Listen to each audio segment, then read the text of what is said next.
Hello dear viewers, support me by subscribing to my channel and share my video if you like it, and also make sure you comment your thought. Now let's start the video.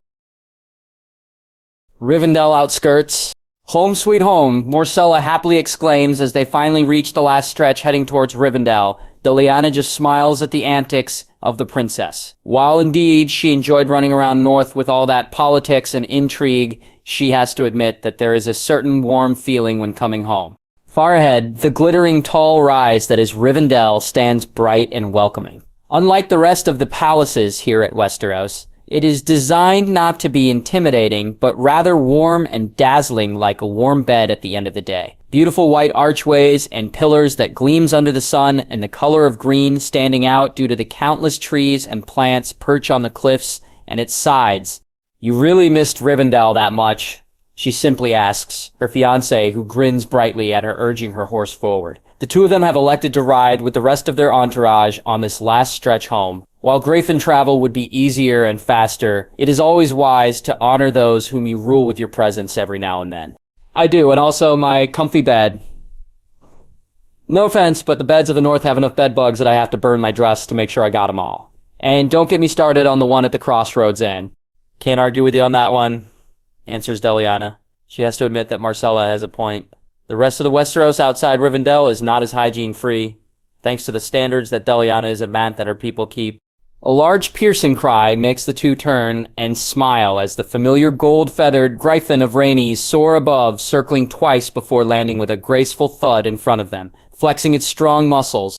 "Hey there," the Dornish beauty now jumps off, smiling toothily at the two of them. "Am I late?" As usual, she is wearing the familiar attires of the leather-clad blackguards, which rather hugs her athletic figure perfectly. Unlike Myrcella, Rhaenys is a sword mistress, and no part of her is demure or soft. Thanks to her training, she is lean, strong, and beautiful like a rapier. "Not quite. And that reminds me, Sella, you owe me 5 dragons for losing the bet." "Rhaenys here, after all, is not late," chides Lyanna, making the princess pout before she acquiesces, fishing 5 golden coins, which she flicks at Lyanna's open palm. "Pleasure doing business with you," Lyanna says smugly, much to the annoyance of their subject. "You bet on me being late?" she asks incredulously at the smug looking of the two women. What can I say? Myrcella here got bored on the road and asked for it. Of course she's regretting it now fully. Points out Lyanna, making the princess scowl playfully before turning to Rhaenys, her countenance immediately brightening. "Hi, Ray, how's the north?" "Rivendell, the White Tower." The White Tower of Rivendell is the highest point of the entire structure. At its tallest point is an open gazebo with large spaces. At its center is a circular table made of alabaster and marble of purest white. Only twice in its entire career has it been used. Once when Lyanna summoned the entire forest full of magical creatures to rip apart the army of the Reach, and secondly, when she opened that canal of the north, only 2 ways can it be entered. One is through the winding stairs, and secondly by Gryphon. Seeing 4 different colored griffins now slumbering on the wide spaces around the table, it is plenty obvious what the current method of entrance its participants have used. "Does it hurt? Come on, Amelia, you have to tell us." "Where did you say that sword hit you again?" "I can't thank you enough for your—" "Come on, I'm the one who asked first. Wait your own turn." "She's still hurt. Don't prod and poke too much." "Lyanna says that you fought against—" "That can wait, Ray. But I'm interested in the fight between—" Lyanna simply stares fondly at the participants currently catching up.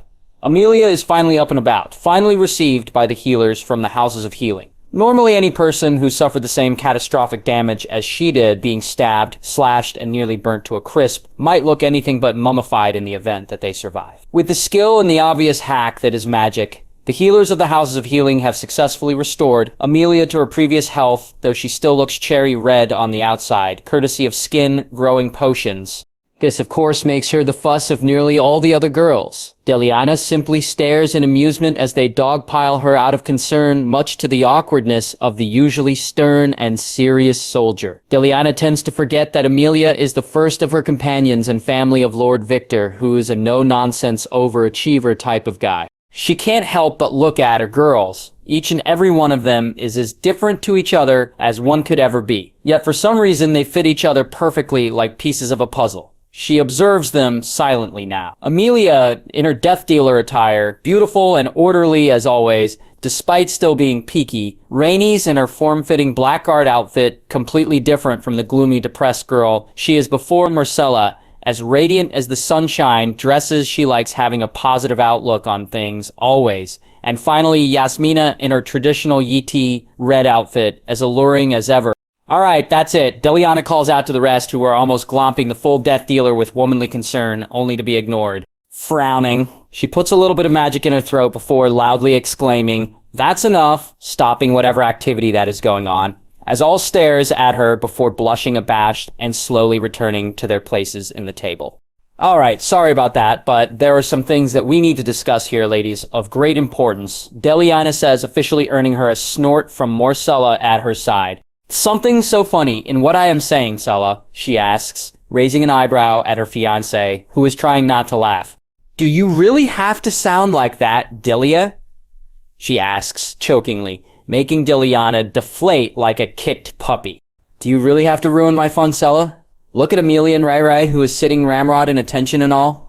Deliana points out at the two who is indeed sitting in attention, their training at the Blackguard and Death Dealers kicking in. Deliana might not say it, but she approves of their reactions. The time and effort she invested on them has not been in vain. "Relax the two of you, Delia is just being uppity and all due to us being overbearing at Amelia." Waves off Myrcella to the blushing of the two at their reactions as they went back to their relaxed postures. Deliana clears her throat, however, as indication that she wants to talk. "First of all, while we are here, let us celebrate our dear Amelia's full recovery." Deliana pauses as everyone claps and cheers, much to the embarrassment of their subject, who bows her head in silent thanks to her. "We are glad to have you back, Amelia, so please, do refrain from running headlong to a fire again while naked, will you?" adds Deliana, making everyone laugh, as Amelia merely takes the jab in good humor. Secondly, let us say that I am glad that we are all here, back together again. Each and every one of us. Deliana says in seriousness. She's rather glad, as each of her friends look at each other fondly before returning to her their attention. "Unfortunately, while it is tempting that we stay here in comfort while the world goes around us on its own, I fear that we would not be afforded that leisure. I'm afraid. Things are in motion that cannot be undone, and I'm afraid that it revolves around you, Sella dear." "Me?" blinks the golden-haired princess in confusion. "I thought that my grandfather already agreed to our betrothal." The sound of someone spitting makes every eye turn towards Rhaenys, who has spit out the wine she has been drinking. "But Topol, the two of you?" the Dornish beauty asks in confusion, making Amelia roll her eyes at her. "If you spend more time being observant than beating men black and blue on the field, then you might also notice these two making calf eyes at one another. We've progressed from that. We are sleeping with one another now." Ray, declares Myrcella, unabashedly ignoring the jaw drop that her friend is making. "Oh, and we also tend to bring Yasmin along if she is feeling rather jealous." "What?" "It's true," answers the Asian beauty sagely as she sips her tea from her cup. "Lady Deliana is a passionate lover." Am I the only one who doesn't know?" blinks Rhaenys in confusion, looking at her friends, who is giving her smug looks. "Don't worry, Ray. It's not your fault that you are unattentive. Quite dumb sometimes. Thick. Lacking a sexual life. Yasmina, that's not fair for Ray. Being a virgin." Alright. Enough from all of you." Rhaenys waves her arms off up and down before sitting down, pouting with all the victorious looks from her friends. Deliana just grins at the interaction before deciding to go back to the point. "As I am saying before, no. Sella, it is not because of the betrothal, though. I would bet that it would rain hell and high water once word gets out to the rest of the kingdom. Your grandfather, and in comparison House Lannister, however, would stand with us on that. If it is not the Westerosi being prude due to the teachings of the faith, then I don't what other reason there is that would cause an uproar that revolves around our dear Sella here," mutters Amelia. "Maybe it's because our dear old jolly king, Robert, plans to announce that our dear Sella here would be Queen of Westeros after his passing." "Yeah, right, that would be..." Amelia's words drift off as the words seem to register finally to her brain, making her turn to stare at Deliana, who is looking victoriously at the rather disbelieving faces aimed at her. "Please don't make jokes like that, love," says Myrcella with a small smile that is obviously forced. "Oh, but I am not," answers Deliana, folding her hands beneath her chest as she leans backward. "My sources are rather trustworthy, and let me be the first to say, Hail Princess Myrcella, heiress to the Iron Throne, future Queen of the Seven Kingdoms. Long may she reign."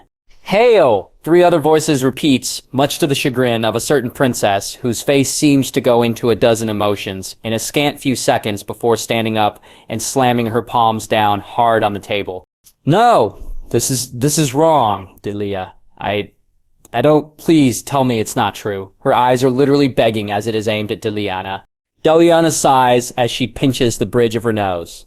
This is why she doesn't like getting attached to political figures. Emotions tend to skew the pragmatic decisions that she tends to use. She has expected this, of course, Myrcella's reaction. The young royal simply has no desire to sit on the ghastly Iron Throne. Deliana, on the other hand, views this as the perfect opportunity where she can finally put some of her major plans in order. What divination skills she has in her previous life, can't blame his rather lack of skill due to Trelawney's lackluster skill on the subject back at Hogwarts. All points to a coming shatter point at the north, and none of it are good. Deliana would beat all the Valyrian weapons she is hoarding right now that those bloody ice tosser zombies are involved. While he acknowledges that she is all around awesome, Deliana is not stupid to admit that she's not all powerful. While a good application of Fiendfires she is sure would take down many of the bloody tossers, no magical core is powerful enough to channel Fiendfire that can take down a few thousand, lest one merge with a ley line. Last time a wizard tried that at the Stonehenge with protective runes, he turned himself to dust and blasted half the continent with enough confundus spells that resulted to the fall of the Roman Empire due to drastically changed attitudes of their politicians and generals for the next generation or so. There is just no way that Deliana would allow that incest-born mad psycho of a kid to sit on the Iron Throne. Not with such a Shatterpoint event coming so soon for this world. No. Normally a well-placed slashing curse on the throat would solve the problem. However, that would be opening a can of worms that would be simply too much of a hassle to clean up. No. Other than going the direct route and throwing Joffrey off the nearest tower, Deliana would use this opportunity presented to her to take out the other ambitious contenders coming for the throne. It would be killing two birds with one stone. One is making sure that Myrcella's starting transition would be clean and orderly. And secondly, get revenge against the incestuous bastard. She would never forgive him, not after all that he has put Myrcella through. Deliana is rather protective of what she claims as hers, and she rather liked the princess. "I'm afraid it is no joke, Sella. Your father plans to give the announcement that you will be his heir once the tourney for Lord Stark is finished." "Babe, but I am not fit to be queen." "I'm just me," insists Myrcella, who seems to be on the verge of a panic attack. "The lords, would they even support my father's decision? A woman had never sat on the Iron Throne. The reason you're you is why you are the perfect candidate for the throne, Sella. You are a good administrator, and you know how to care for other people. Besides, it's not as if you will be alone in this stand that you are going to make. The might of Rivendell and all its allies will be with you, Sella. Leave the matters of politics and problems to us all. You just focus on what you do best and win everyone's hearts," declares Deliana internally, anime cheering at the confidence that is slowly being returned to the face of the Golden Princess. Besides, it's not as if the entirety of the Seven Kingdoms will work out with the other options. Sella, can you really imagine what would happen if your younger brother, Joffrey, took the throne, or Tommen? One is a wildfire just waiting to blow up, causing damage to everyone around it, while the other is a weakling. No offense, of course, points out Rhaenys making everyone wince, Myrcella, most of all, at the imagination of Joffrey being king. One can almost see the entirety of the Seven Kingdoms toppling down like a deck of cards. "You'll do as a fine queen, Sella, I know it," smiles Yasmina demurely, finally sealing the deal, as the beautiful blonde sighs tiredly before nodding. "Fine, I'm doing it. I am not, however, taking my seat on that cesspit of a city. If I am going to be queen, I am staying here," she insists. "We will go into that later, Sella," waves off Deliana, quite amused and proud that Myrcella prefers Rivendell than King's Landing, for good reason. For now, though, I would declare Rivendell to be in a state of readiness. As to the reason why, Deliana raises a hand to stave off the round of questions that appear immediately on everyone's lips. Tensions have never been high in Westeros. No offense, Marcella Bust, as likable as your father is. He simply is a bad ruler, period. The Seven Kingdoms are heavy with debt, alliances are almost non-existent, and the great houses deeply mistrust each other. No matter who is named as the next king or queen would face immediate opposition. The two Baratheon brothers, Stannis and Renly, would vie for the throne once Robert kicks the bucket, which would not be far due to his current vices. The Reach, unfortunately, would support Renly. No surprises there. The Reach plays Queenmaker for many a generation, and they never truly have gotten over the fact that the Lannisters dominate the court. There's also the relationship between Loras and Renly, points out Amelia, which would give Renly command over the largest kingdom of Westeros and almost 100,000 levies and knights. Untested, but numbers always have their worth on the battlefield, adds Rhaenys. Wait, I thought Renly is the Lord Paramount of the Stormlands. Won't they also support him? Asks Marcella. The Stormlords don't give five shits about Renly. Sella, snorts Yasmina. Your uncle is a buffoon, and the Stormlords respect strength and leadership. No, if they would support someone, it would be Stannis. The man is a military leader and has a good reputation that was renewed during the Greyjoy Rebellion and the War of the Faith. Your other uncle, unfortunately, has evidence of a rumor that apparently you and your siblings are children of incest and would make a try on the throne himself. Wait, what? But that's a matter that I would discuss with you later, Chella. Deliana cuts off, sternly pushing down the guilty feeling at the expression on Marcella's face. I promise you and I will talk. Fine, but you will tell me about this. She glares cutely in Deliana's opinion. Of course, Your Majesty. Deliana chuckles simply at the annoyed pout at her expression. We are not all without allies, of course. Doran can care less.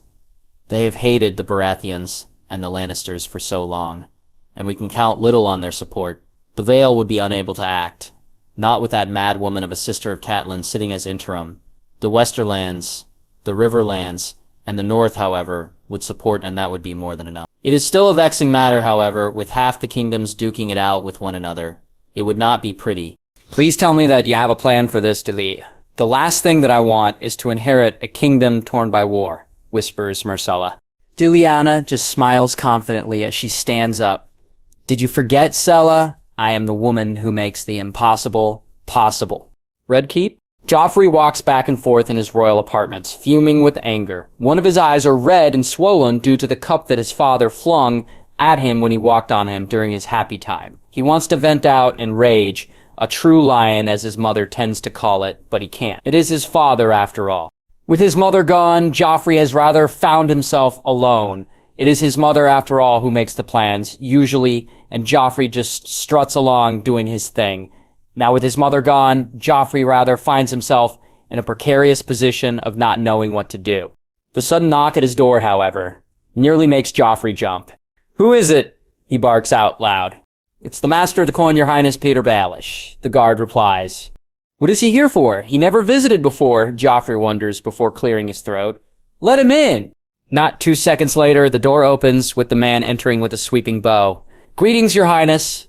My apologies for the surprise visit, but I have heard of your injury from your visitation of the king and have come to inquire of your health.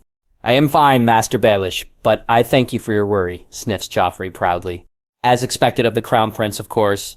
Your Highness, but I am relieved to hear of your good health. As a loyal servant of the crown, I am here to offer my services to you, Your Highness, in any way capable. After all, I heard some rumor that your sister would be appointed as next heir of the Iron Throne by your father one of these days. As Joffrey sees red in anger and outrage, he never sees the sly smirk that appears on Baelish's face beneath his bow. This is the book that Jon Arryn has been looking for? Yes, Lord Hand. I had no idea why the late Lord Arryn, rest his soul, had been asking specifically for that book. Quite a bore, might I say, and one that would not be read for pleasure, rasps Maester Pycelle, shakily pointing at the title of the record of lineages. I see very well, Maester Pycelle, you have my thanks, nods Ned at the aging man. I live to serve at your pleasure, Lord Stark. If there is anything else you might need of me, please do not hesitate to come and ask. And with that parting words, the old Maester wobbles off the door of Ned Stark's office.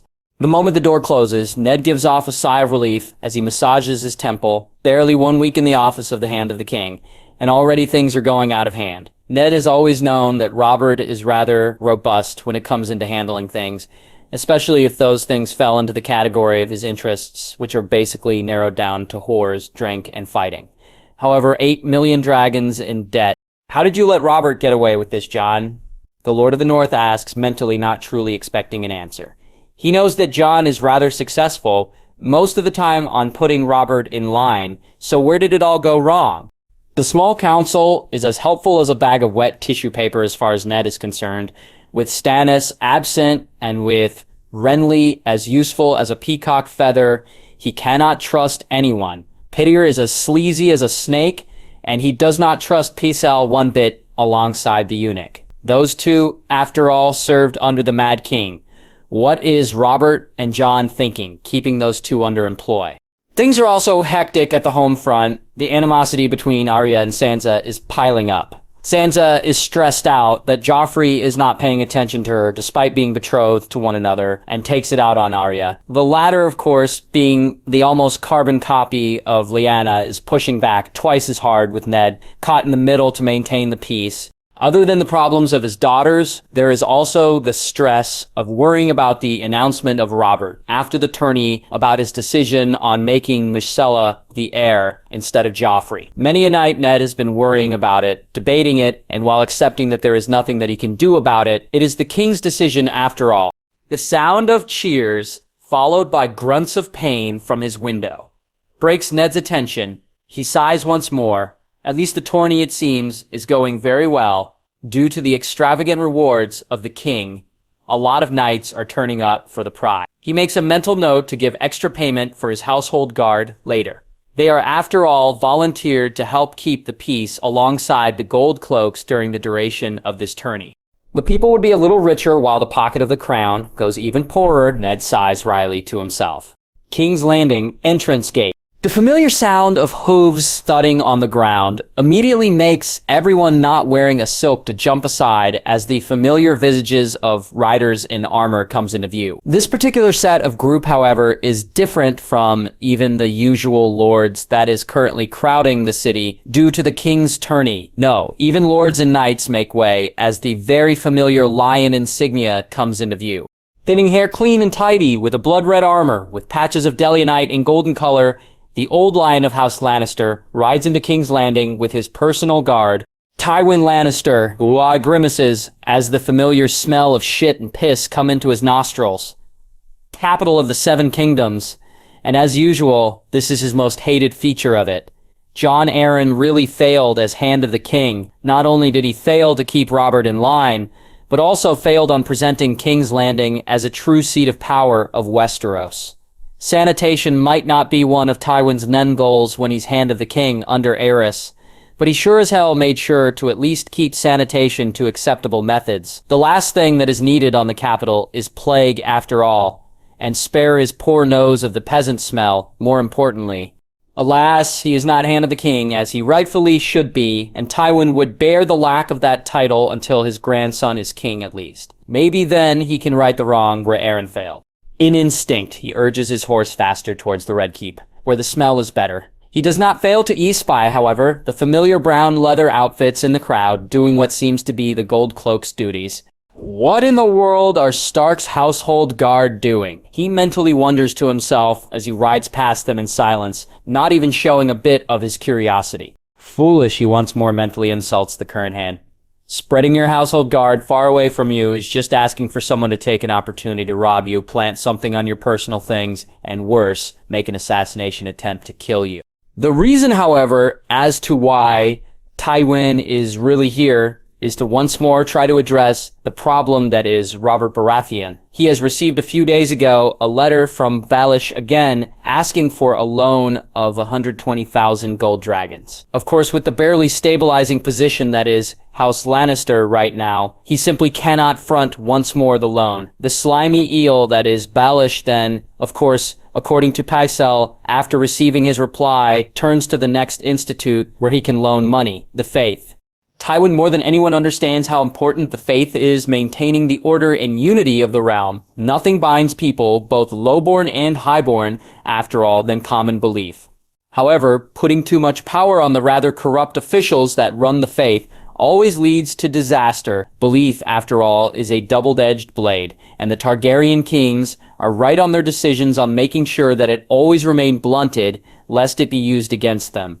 Now, here Robert is letting Baelish off the hook to borrow money from them even more. The moron, Fat Stag, really has a death wish for the future of the Seven Kingdoms, especially if the faith militant be reformed. Tourney grounds, King's Landing.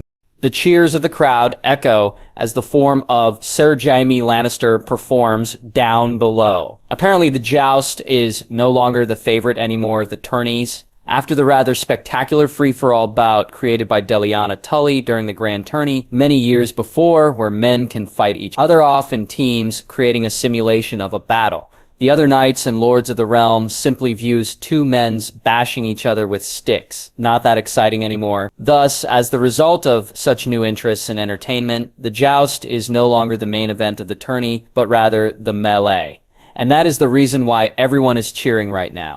Normally, the firstborn son of the blonde old lion of the Westerlands does not partake of the melee due to the severity of injuries it can inflict on its participants. If a Kingsguard ever gets such injury, it is a career ender and thus been avoided by most but the most skilled that ever joined the prestigious order. Jaime Lannister, however, is fighting today as an exception. With the death of the Queen under his watch, the abilities of the Proud Lion has been put into question. Thus, to put such doubts as rest, he is here once more, flocking every other participant that goes against him for this round of melee fights. Robert grunts as the man sends two hedge knights into the night with birds on their heads with a few strokes of his sword at the edge of their armor. Despite rather despising anyone with a blonde head, Marcella not included, Robert has to admit that the Lannister former heir is someone that even he can respect as a warrior. Jaime Lannister has skill as he drops one man after another with ease. Seeing that Arthur Dayne is the knight he is squired under, it is really just no surprise. It is reported by Deliana Tully that Jaime Lannister has been able to bring down 5 of the bandits who is responsible for killing Cersei, even as they ganged up on him before they successfully brought him down. Seeing by which Robert has to admit that it is a weird experience not to feel anymore. The rather angry glares of his wife, as he said before, he does not hate Cersei, but rather she is not the woman that he loves. She is not simply Lyanna. Robert sighs as he stares at the empty seat where Ned Stark is supposed to sit. While Robert is immensely glad that he got his best friend near, he can't help but also loathe himself for doing it. He has seen what the position of Hand of the King has done to Jon Arryn. Robert knows that it is demanding and stressful, especially since the current king of the Seven Kingdoms can care shit about its politics. Robert might have remained in his taciturn mood if not for a rather familiar silky authoritarian voice. My son is performing rather well. The sudden sound at his side nearly made Robert jump 3 feet off his hide. As it is, he just jerks hard, spilling the fire whiskey that he is holding to a rather surprised Lancel Lannister's face. The result is immediate. With a pained shriek, the squire of Robert Baratheon runs off in a combination of panic, pain, and fear in search of water, the burning qualities of the fire whiskey driving him on like a burning combustible. Unfortunately for him and everyone else, his direction of running of two is right smack dab in the middle of the audience, pushing and shoving people aside. In Westeros, there are 2 general unsaid rules. Rule number 1 is always consider every decision you make when dealing with lords and knights to consider their pride. Rule number 2 is making sure never to hurt that pride. Publicly. Unfortunately, shoving said lord's face first to the mud, King's Landing tourney grounds is not as refined as that of Rivendell. After all, is officially the very thing that you should not do lest you wish to start a dead wish or a fight. The moment that Lancel does the shoving as he runs around the rather confused crowd of onlookers, it results to multiple amounts of pushes, a plethora of angry insults, and the ones at the very edge of the observation platforms are pushed off to the dirty ground. Within seconds, everyone is at each other's throats, swords, knives, and weapons drawn and hacking one another. The tenuous calm that is called propriety and king's peace, as rival lords think that it is their most hated enemy making a go at them. Even Tywin Lannister is not spared, as he dozen sleeper agents, who are always waiting for the proper opportune time, tries to make a go at the old lion's head due to the chaos. Lords, knights, and their men are at a go with each other on the chaos, and the once orderly tourney is pandemonium. As Robert gets his fat ass hauled by the King's Guard, cutting a swathe through the throng to safety, he just bemoans that he would not be joining the good old-fashioned fight that is going on. Rivendell Outer Territories. They are rather robust, don't you think, Delia? Asks Myrcella, looking down at the cheering, waving people, before also waving back. Of course they should be. They are greeting their future queen, after all, but more importantly, they get to witness the presence of glorious old me. Myrcella simply rolls her eyes at the answer of her betrothed. Leave it to Deliana to lack any semblance of humbleness. Never change, Delia. Oh, I don't intend to sell it, with a whistle and a laugh. She banks hard down, with Godric prompting Myrcella to let Sir Arthur follow behind him, much to the cheering of the crowds, seeing the aerodynamic maneuvers that the griffins are doing. Myrcella takes the time to take deep breaths of the crisp, clean air of Rivendell as she looks down below with all the entirety of Deliana's kingdom spread out in all sides. She can still remember the talk she has with Sir Arthur during the first days of Rivendell. When it is newly formed, she had asked then if this is how the Targaryens saw and felt when they ride their dragons over the lands they ruled. Now here she is, doing exactly what she asked. The Princess of the Seven Kingdoms treasures this small time of peace and serenity. She is far from the naive princess that entered the gates of Rivendell. She knows that this transition of power by her father would not, in any ways, be peaceful. The lords will not respect her, due to her gender, and many would judge her by a critical eye. There is also no telling what her brother would do. The only good thing she has on the side, problem that is her brother, is the fact that Joffrey has little to no political acumen. With her mother dead, there is even less support for him. Myrcella thus has an advantage over him in that area. Deliana, however, is leaving nothing to chance. Rivendell is arming itself once again. Its isolationist policy makes Rivendell unique to the other kingdoms, seeing that it is not plagued by spies and double dealers. This enables it to mobilize the entirety of its fighting force without the scrutiny of the other kingdoms. Word has also been sent at Riverrun to Holster and Edmure with a secret letter from Deliana telling the two about the king's plan, about the succession. The Riverlands would stand with them and also be ready for what is to come. On the other hand, Deliana is planning that they make sure that she, Myrcella, is present when the declaration of King Robert is given. As Deliana so wisely stated, being absent at the day you are announced as heiress by your father would simply be a mental reminder for many that you are a coward and not worthy of following, for not showing up. Of course, this is Deliana. However, they are talking about she has taken the 2 days off for them to rest and relax while Elder Marcus handles the opening salvo preparations of their arrival at King's Landing. Knowing Deliana, it is something again that would cause an impression that would be recorded in history. Myrcella, however, would not have it any other way. She loves the woman after all, despite her rather overmuch ideas that tend to rock the known world. The north, the whinnying of horses can be heard, even through the wild landscape. From the eaves of the trees rides out Demeric Bolton, and a retinue of his guards bearing the livery of House Bolton. Now one might question why in the world is the lord of the now ruined Dreadfort riding so far away from the palisade that is the capital of his house currently. It's easy. Family. Domeric in every sense of the word is as different from a Bolton as a Bolton goes. Don't get this the wrong way. He is serious, frosty, and would not hesitate to run a sword through you if he views you as an enemy. He is of the lineage of the Red Kings of the North after all. However, in almost all of his youth, he was trained at the Vale, where honor and family means a lot and given emphasis to. That is why Domeric is here. My lord, this is it, and that is him, points out the guy that he has been following these past days. Color Domeric's surprise when, out of nowhere, an anonymous letter appears on his desk, telling him that he still has family left. Of course, thank you, Domeric simply replies, handing over a bag full of silver stags to the man who bows at the gift. Gulping, Domeric steps down from his horse, his boots crunching the snow on every step. Far ahead he can see the figure sitting over a chopped log, a fire burning in front of him.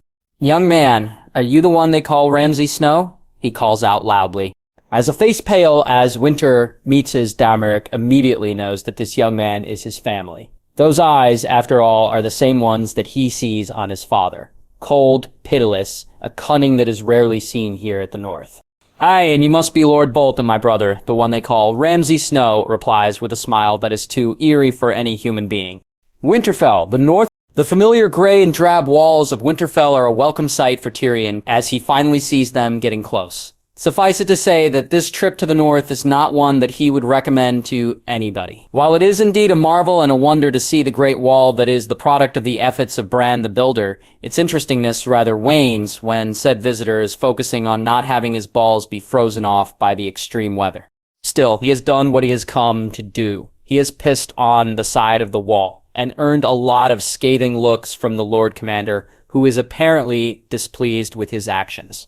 Either way, he is heading back now to King's Landing. Apparently, his father got the great idea of promoting him as Lord of the Sewers of Casterly Rock to Lord of the Sewers of King's Landing. He is so pleased, and he meant that in the most sarcastic way possible, at this new promotion of his. There he is! Get him! Someone suddenly shouts, breaking Tyrion out of his daydreaming.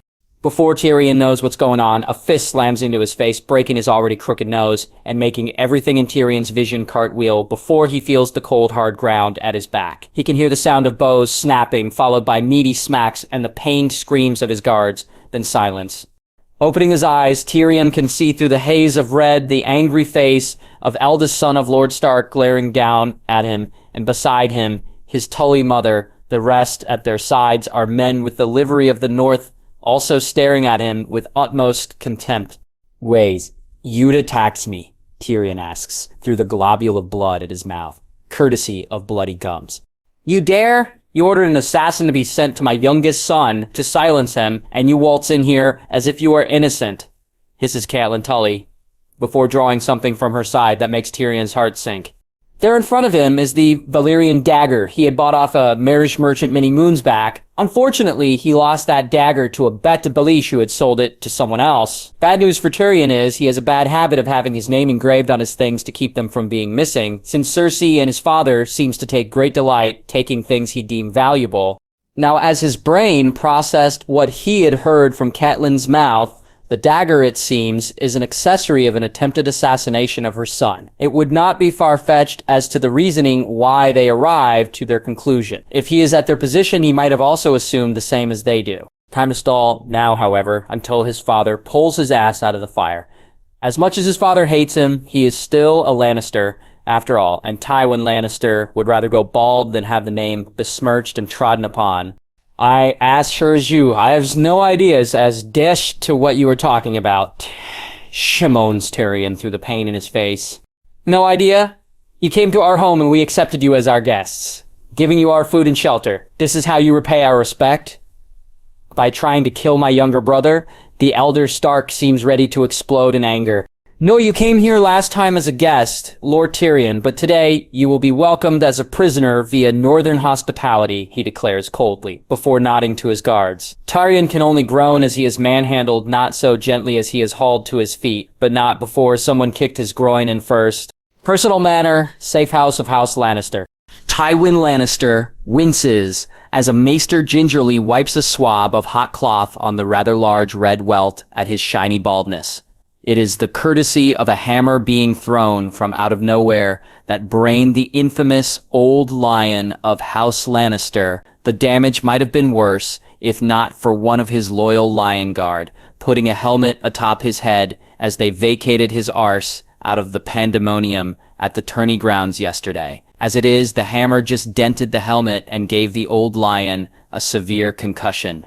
Damn, Robert in his lack of control of his own city. Tywin mentally hisses as another pang of pain runs through his spine thanks to his rather large welt. Information from his spies had already told him how the lack of response when the riot happened had been because of the Gold Cloaks, who was supposed to be guarding the tourney grounds, were apparently engaged in also watching the event. Unfortunately for them, they were drunk on duty due to the lack of a sergeant, making sure that their lazy asses attended their duties. Said sergeant was later found knocked out, drunk, inside a whorehouse. Apparently the extra guards from Lord Stark's household had made many of the primary guards of King's Landing lazy in their duties, and the result is thus.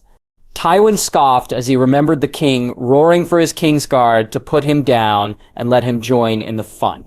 Robert, for all his bravery, is a moron as far as Tywin is concerned. The very fact that the idiot, instead of safeguarding himself, wants to wade in the furnace of battle without thinking is proof enough of that. He apparently can't see that the moment one single dagger ever makes it to his fat hide and the 7 kingdoms of Westeros would implode faster than the volcanoes of the Doom of Valyria.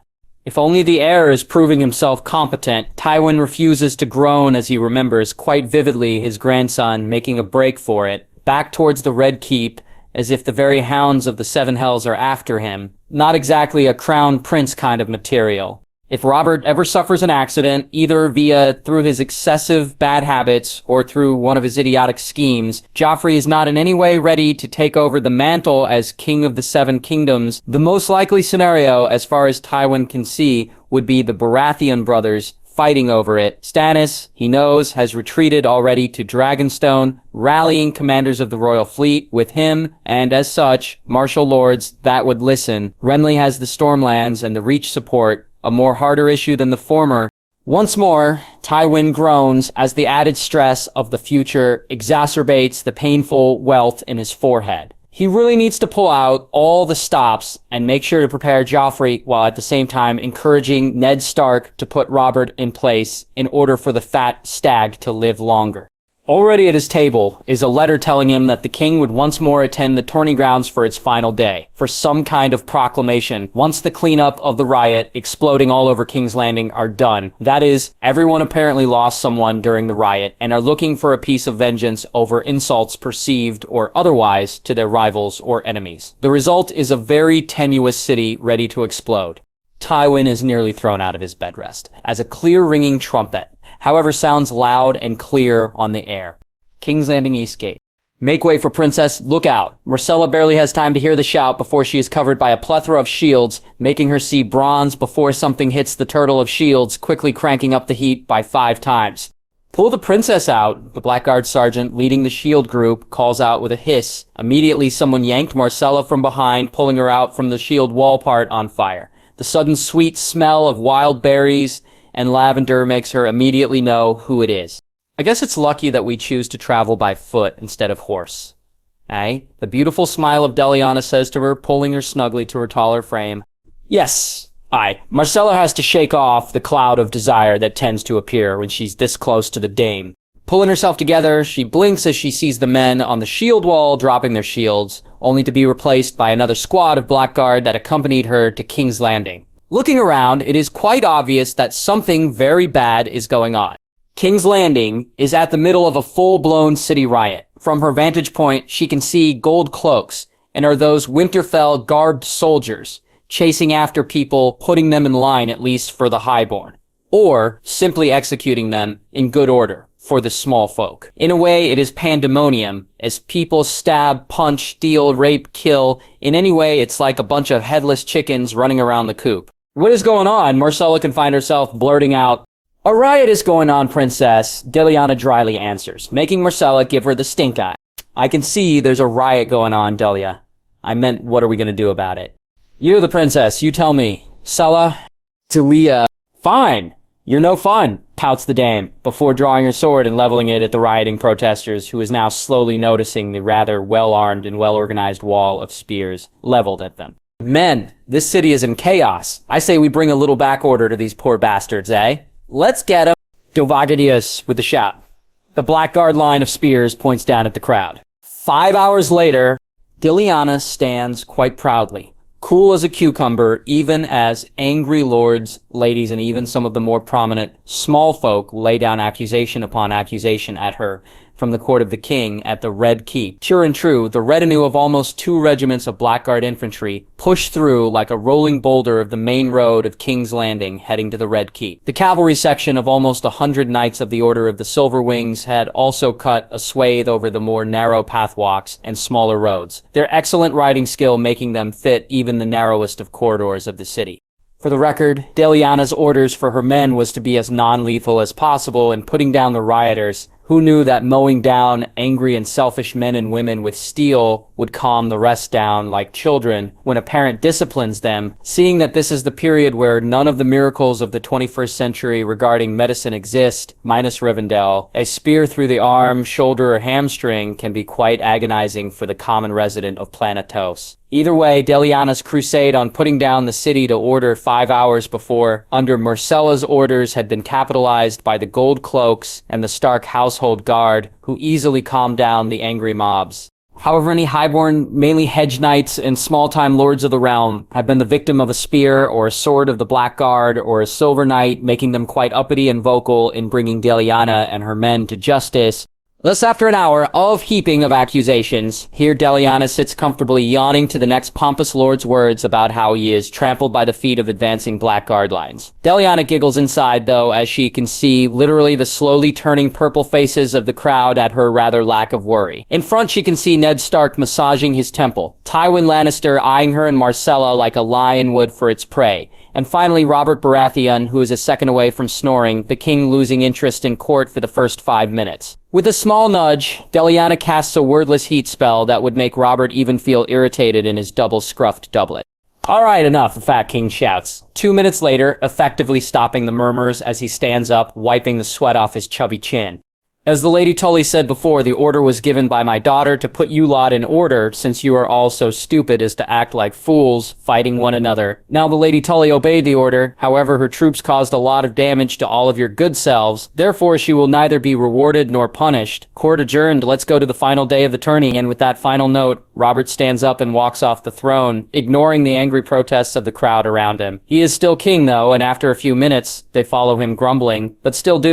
It still amazes me how effective monarchy is ingrained to the hearts and minds of the people of this reality. Deliana thought to herself. She is broken out of her reverie, though, as a familiar cough sounds beside her. Lord Tywin, Deliana inclines her head in respect to the older man who does also in return.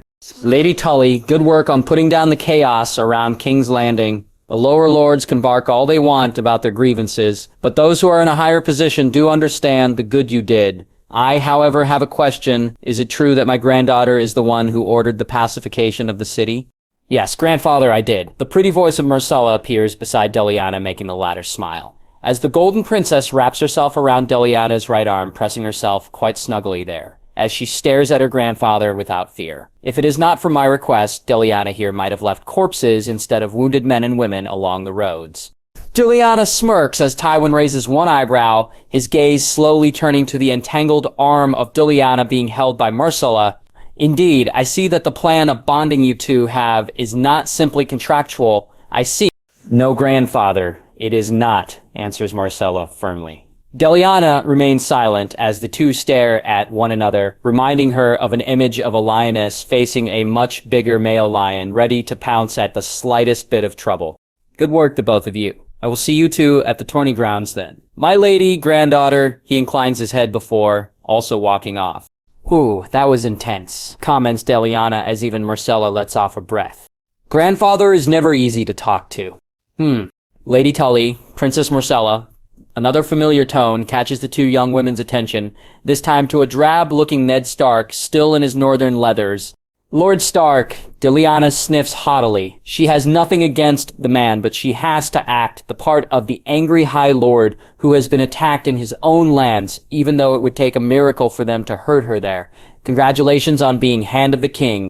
"Likewise, Lord Stark," chirps Myrcella, though, less warm, also acting frostily. Hers is genuine at the man putting her fiancé in danger.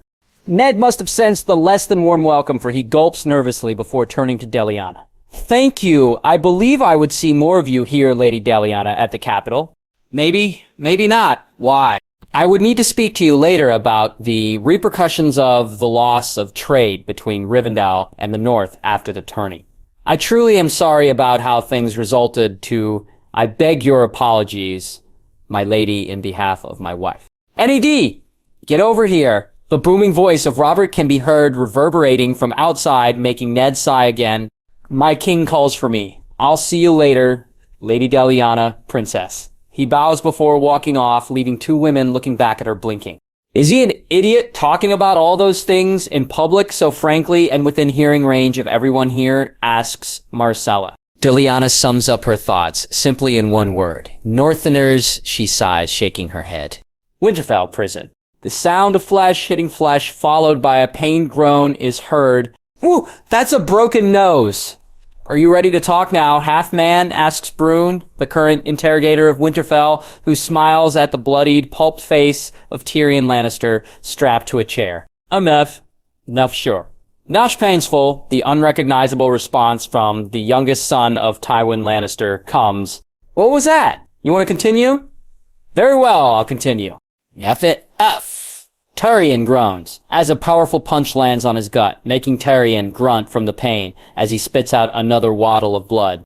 Tyrion has no idea how things ended up this way. He has been planning on a rather last sightseeing of Winterfell when the Starks grabbed him, killed his men, probably, and left him on the rather tender touch of Brune the Bastard, the torturer/interrogator of Winterfell. He is pretty sure that this is probably the worst thing that has happened to him so far in his relatively short life. His already broken nose is even more crooked than ever, and he has been seeing red these days through a squint, thanks to the rather swelling of both his eyes. Has he started talking yet?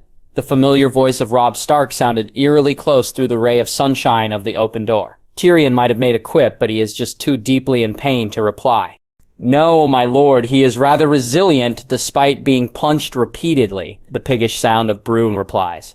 Maybe a different touch is required. Lord Stark, if I may, I would like to volunteer my brother for this task. He is skilled in making men talk, a rather unfamiliar tone Tyrion can hear saying from the shadows on the light.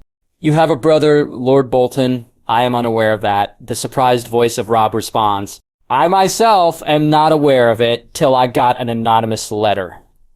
Lord Stark, he is a bastard. That's why he's not listed on the list of lords. He is, however, rather quite skilled when it comes to the art of interrogation. I believe if we give him the chance, he can make our rather uncooperative visitor talk. Very well, but he only has one shot, and I'm only doing this because they hurt my brother. If he fails at this, there won't be another.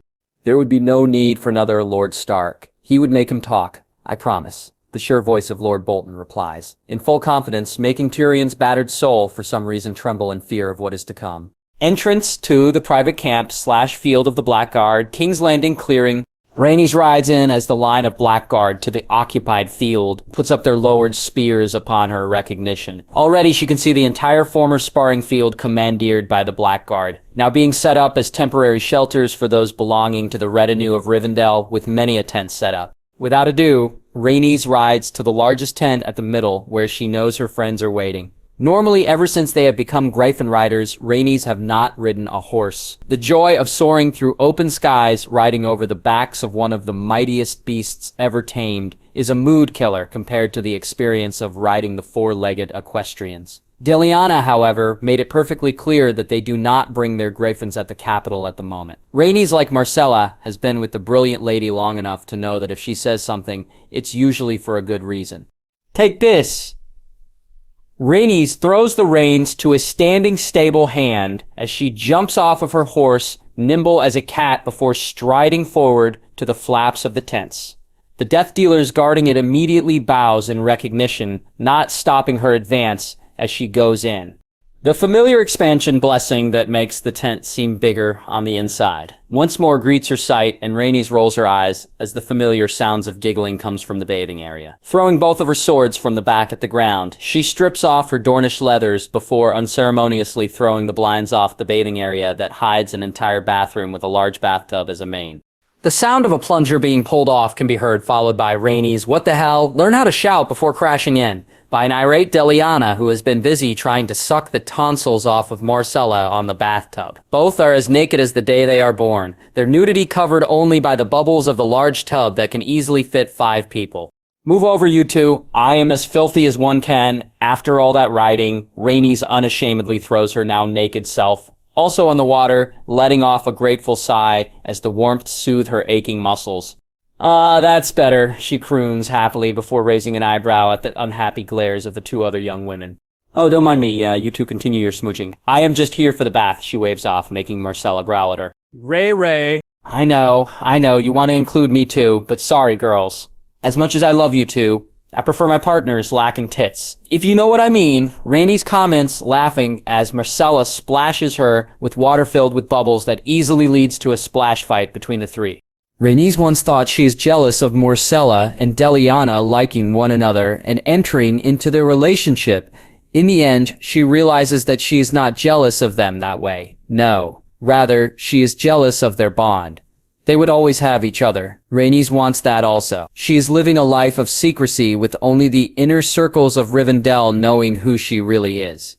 It would be rather difficult to fully open to anyone about her true identity. Now, if only she can coax the two that she would not be against sleeping with them both and help them relax for later. It is a good thing as far as Rhaenys is concerned, especially with the rather large wrecking ball heading towards all of them later in the night. That would sure result to a mountain of stress. Turning grounds. Evening before dinner. The sound of metal hitting flesh finally concludes the last bout of the tourney as the lance of Jaime Lannister strikes sure and true against the flat center shield of Sir Barristan. The older knight loses his balance before finally admitting defeat by a hair's breadth against the pride of House Lannister. Sir Jaime wins the tourney. 3 lances to 2 of Sir Barristan the Bold, declares the announcer, much to the cheering of the crowd. Much reduced due to the mob beforehand, as the Knight of House Lannister makes a victory round before accepting the wreath of flowers from the King's Seneschal for him to crown his Queen of Love and Beauty. With a practiced wave, the Golden Knight raises it high before handing it to Serena, his niece, who blushes at all the giggling the other young ladies at court are giving her. Now, my lords and ladies, as we end this tourney of the hand, and the hand wants nothing to do with it, a very familiar protest throughout the duration of the tourney with northern accent is heard, which everyone promptly ignores. Cower King Robert Baratheon, Lord of the Seven Kingdoms. Oh, get on with it, you fool! The irritated voice of said king once more interjects, making the seneschal pause awkwardly before bowing at the king's direction. Our King Robert Baratheon wishes to make an announcement. The seneschal finishes at the stand before walking aside, giving the space to the chubby king of Westeros, who waddles a bit ungracefully due to the wooden steps still not fully scrubbed off of the blood of the previous ruckus. The moment he stands stable enough, though, and erect as he can be without slipping at least, the people starts the usual clap and cheering at his presence. Robert, for all his faults, might be a bad king, but he's good with people, and it is evident now as he smiles and waves at the crowd confidently. All right! Now quiet! You lot, I know you are all hungry and famished, so I'll get straight to the chase, he begins, his booming voice clear for all to hear. I know that many of you might have been wondering when I would declare formally my son Joffrey as heir of my throne. Am I right? At the lot of silent nods and eyes from the onlookers, Robert trudges on. That I am here today, right here, standing in front of you, to declare you to all that my son Joffrey won't be my heir. The silence that follows is almost death-like, as everyone slowly starts to absorb what the king just said. Of course, Robert goes on, taking advantage of the non-protest of everyone. I am his father and king, so as both, I can see that he is not fit in any way to manage the future of our lands. Instead, I am giving it to one of my children who knows war, battles, management, and most importantly, leadership. I know some of you might not be pleased with my choice, but I have conferred with my closest advisors on this matter. Therefore, in full confidence, I would declare that in the event of my death and passing, my daughter, the Princess Myrcella, would be Queen of the Seven Kingdoms. The chaos that follows after his words is twice greater than the one before the onset of the mob. Before, as everyone fights to be heard, none noticed the blonde prince walking away from the stands amidst the ruckus. Somewhere in a brothel, Baelish almost cackles in glee as he reads the letter sent by Joffrey in his hand. It seems the fat king has blundered even greater than anything that Baelish can imagine. He has been in the midst of rectifying his plan on setting the North against the Lannisters when the moron fatso that is sitting at the throne made this fatal mistake. Now, how to handle this to my favor? Baelish thought to himself as he reads once more the letter of the Crown Prince containing a mix of complaining and ordering for him to handle this. The fool, he thinks to himself. He has been buttering up favors to the prince, and it seems to be working. The idiotic boy is even easier to manipulate than Baelish has expected. Childish and wit-lacking, he would be the key knife that Baelish would plunge on the heart of the Seven Kingdoms. First things first, however, it is time to sow chaos once more. Robert Baratheon has started a grass fire with his decision on making his daughter the heiress apparent. Well, Baelish would fan that grass fire to become a forest fire that would engulf all. Bring me the annals and ledgers of crown succession. Baelish barks at one of his whores who rush off to Baelish's rather large library. First off, he would need to play the compliant servant to the incompetent boy. He can recall a law or two to deal with the rather uppity decision of the king. The result would be chaotic enough that it would rip not only the royal family apart, but also the kingdoms. Then Baelish would swoop in for the carcasses and take it all for himself. So engrossed in his planning, Baelish is that he fails to notice one of his patrons eyeing him, and more specifically, the book that the whore brought to him. Astapor, Free City.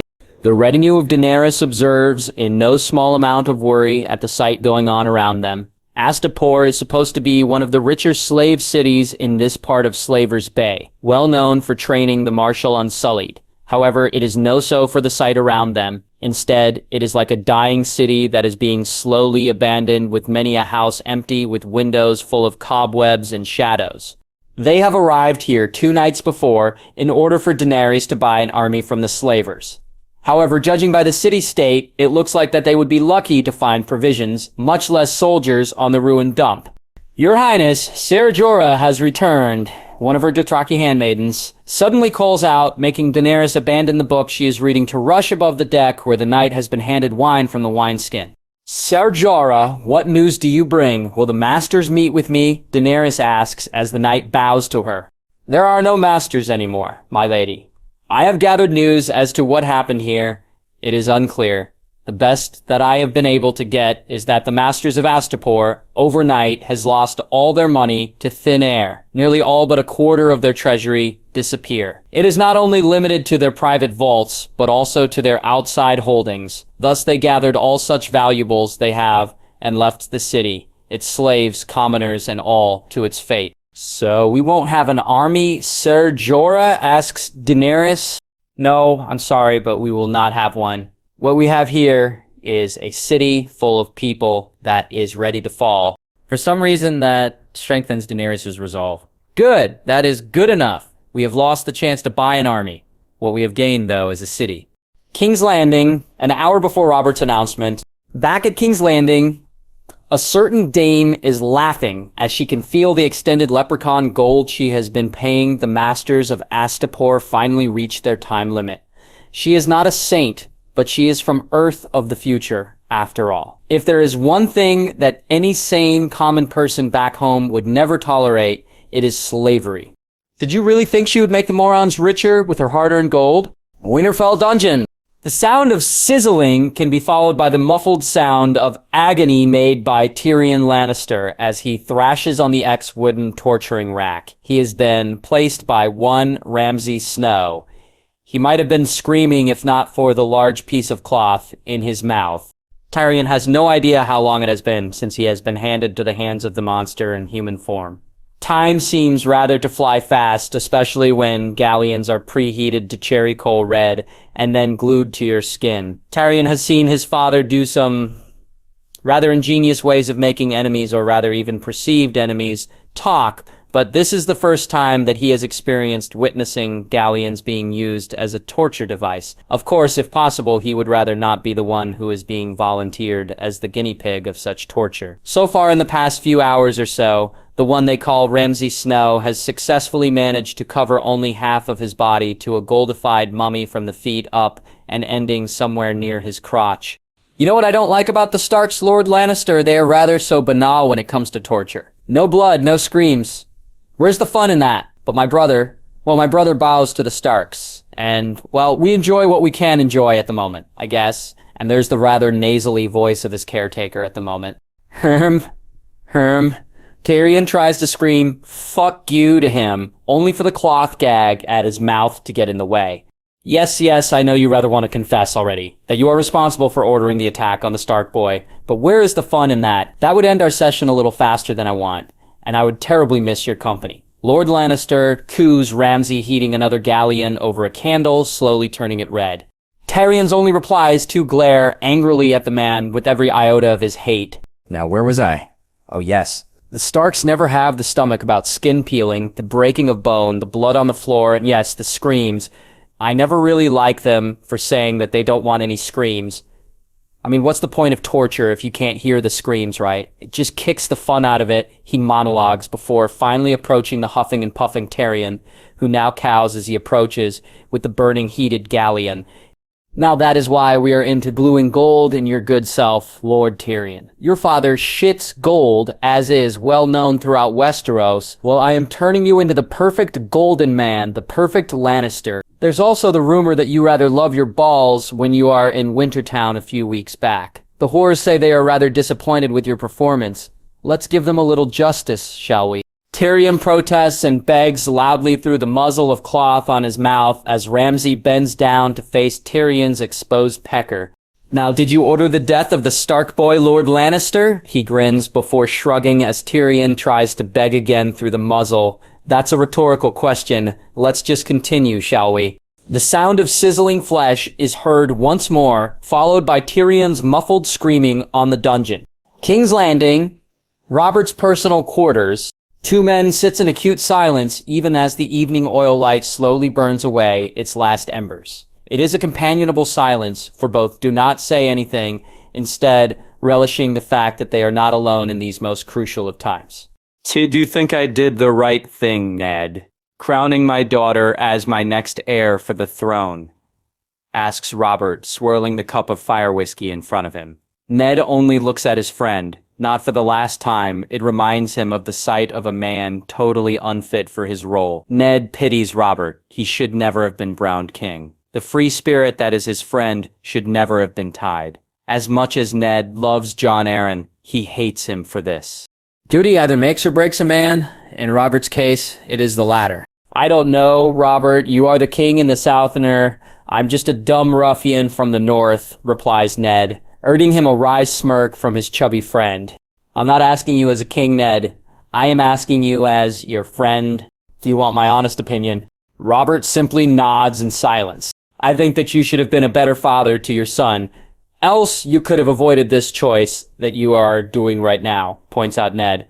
I should have, shouldn't I? Robert chuckles sadly. Normally I'd blame that it is Cersei's fault for coddling him, but in the end, it's mine. Most of the time I've been too drunk and too engrossed in sleeping around that I can barely remember one day to another. I've taken for granted my family, Jon Arryn, and even the whole kingdom. I'm a failure in every way, I guess. Ned, I may have won the fight against Rhaegar on the Trident, but in the end it is him who won. Seeing as to where I am now, Ned tries to interject, trying to stop the line of thought, beating that Robert is doing to himself. No, you know it's right, Ned. If not for dear old Jon cleaning up my messes, the kingdom would be gutting itself from the inside out. No, the Targaryens united this continent with their accursed dragons with fire and blood. I and Jon united it with the strength of our swords and diplomacy. Marcella would be the gentlest of all, and I can see that daughter of mine, Ned, destined for greatness. As you say, Robert, as you say, Ned simply replies, raising a cup to his lips. It's not as if the realm can stop this decision of yours once it is given. You are the king. Yes, I am. Throne room, King's Landing, 12 hours later. As the former crown prince and the rightful heir of the Iron Throne, I invoke the Edict of Stability established by King Joffrey Targaryen that states that the proper crown heir of the Iron Throne cannot be replaced with another until he is deemed incompetent. Until then, he reserves the right to challenge the one taking his place. This I do, so against my sister, Princess Marcella. So mote it be. The confident voice of Joffrey Baratheon declares proudly in the gallery, much to the murmuring of lords and ladies present at the moment who came to King's Landing to have their petitions brought to the king, or rather to the poor, overworked Ned Stark, who is busy disseminating what should be Robert's job.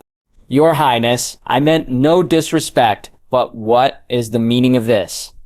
Barks Ned out, standing from the chair he is using at the side of the empty Iron Throne. He is already tired and sore from sitting here the entire day. Ned has been looking forward to his lunch when Joffrey had made his sudden entrance. This is me putting into action my right to challenge my father's decision about giving the realm for a little girl to lead. I am the crown prince after all, and a man capable and strong. He booms out in a way that Ned would never imagine the rather lanky and quite pathetic young man would be able to do. Ned has been skeptical with Robert's decision to put Myrcella into the throne. Even after so many generations, the scar left behind by the Dance of Dragons still leave its mark on the minds and thoughts of many Westerosi. It is a fitting reminder for many what would happen if you place a woman on the Iron Throne. The result is a realm refusing to bow to her. While history of House Targaryen teaches much about the very land lived by their forefathers, that does not mean that it is stone-clad written. The defeat of Regicide and the victory of Robert signaled a sign of new beginnings. House Targaryen is as dust as the wind, the few remaining survivors finding succor to forgotten parts of the world where they can escape Robert's wrath. Many of the practices of the dragons have been revoked, and a normalcy settled in.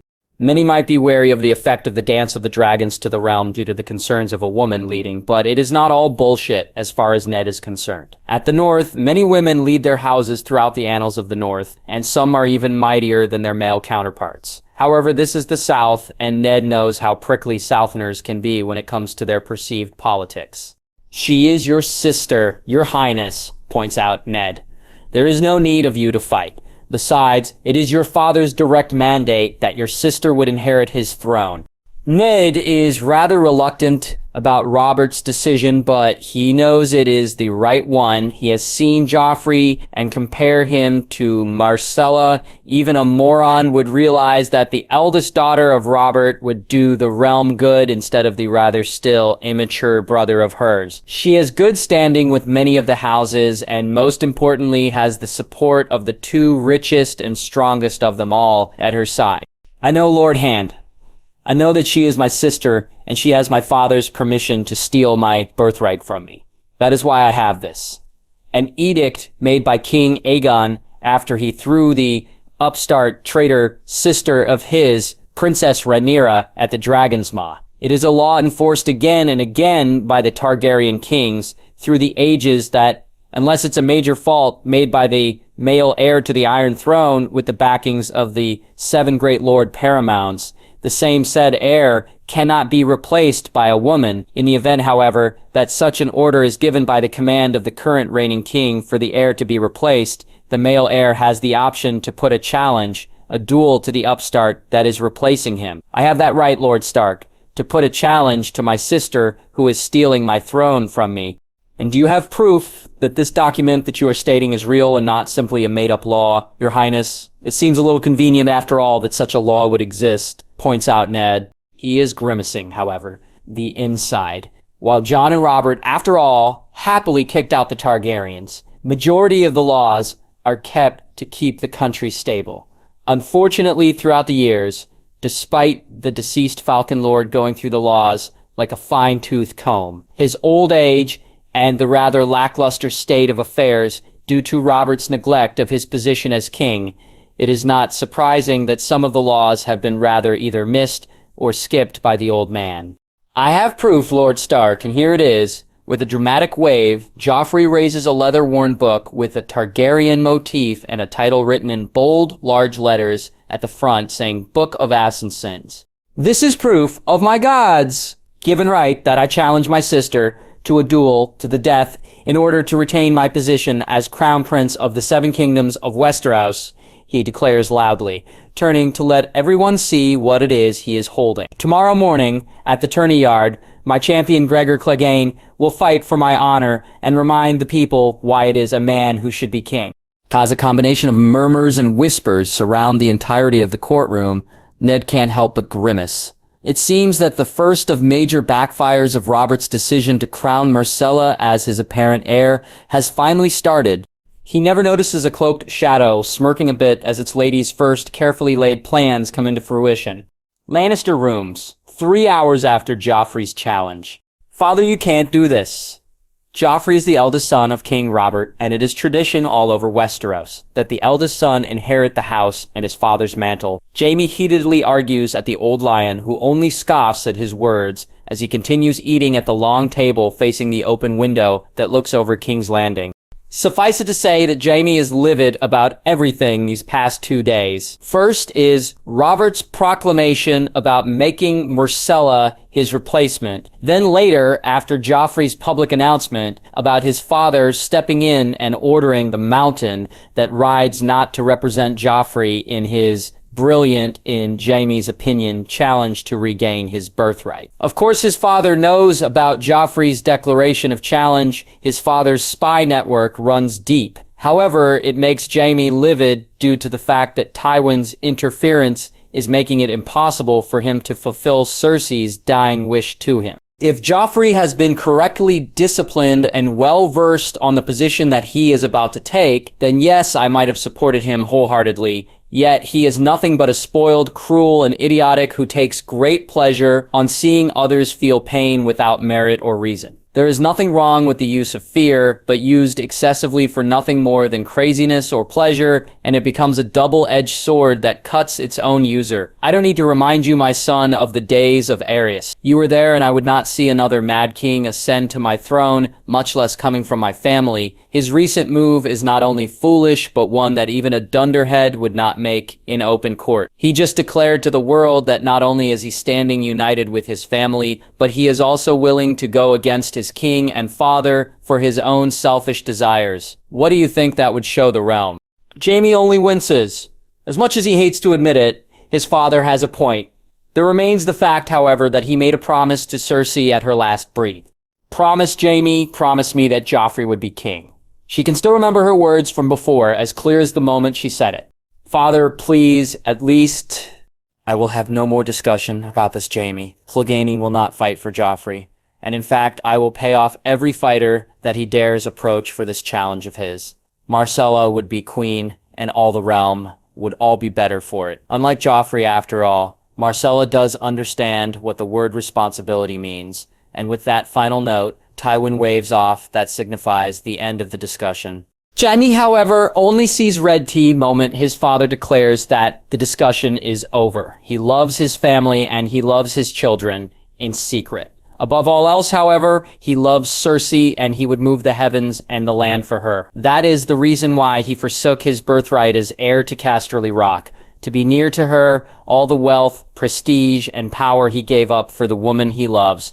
Now as he stares at his father eating, all he sees is a power-hungry old man, preventing him from fulfilling the last wish of his love to him. In that moment, Jaime remembers all the snide insults, sneers, and words of disappointment thrown to him by this man sitting in front of him. In full disregard, a madness that Jaime doesn't even understand descends on him.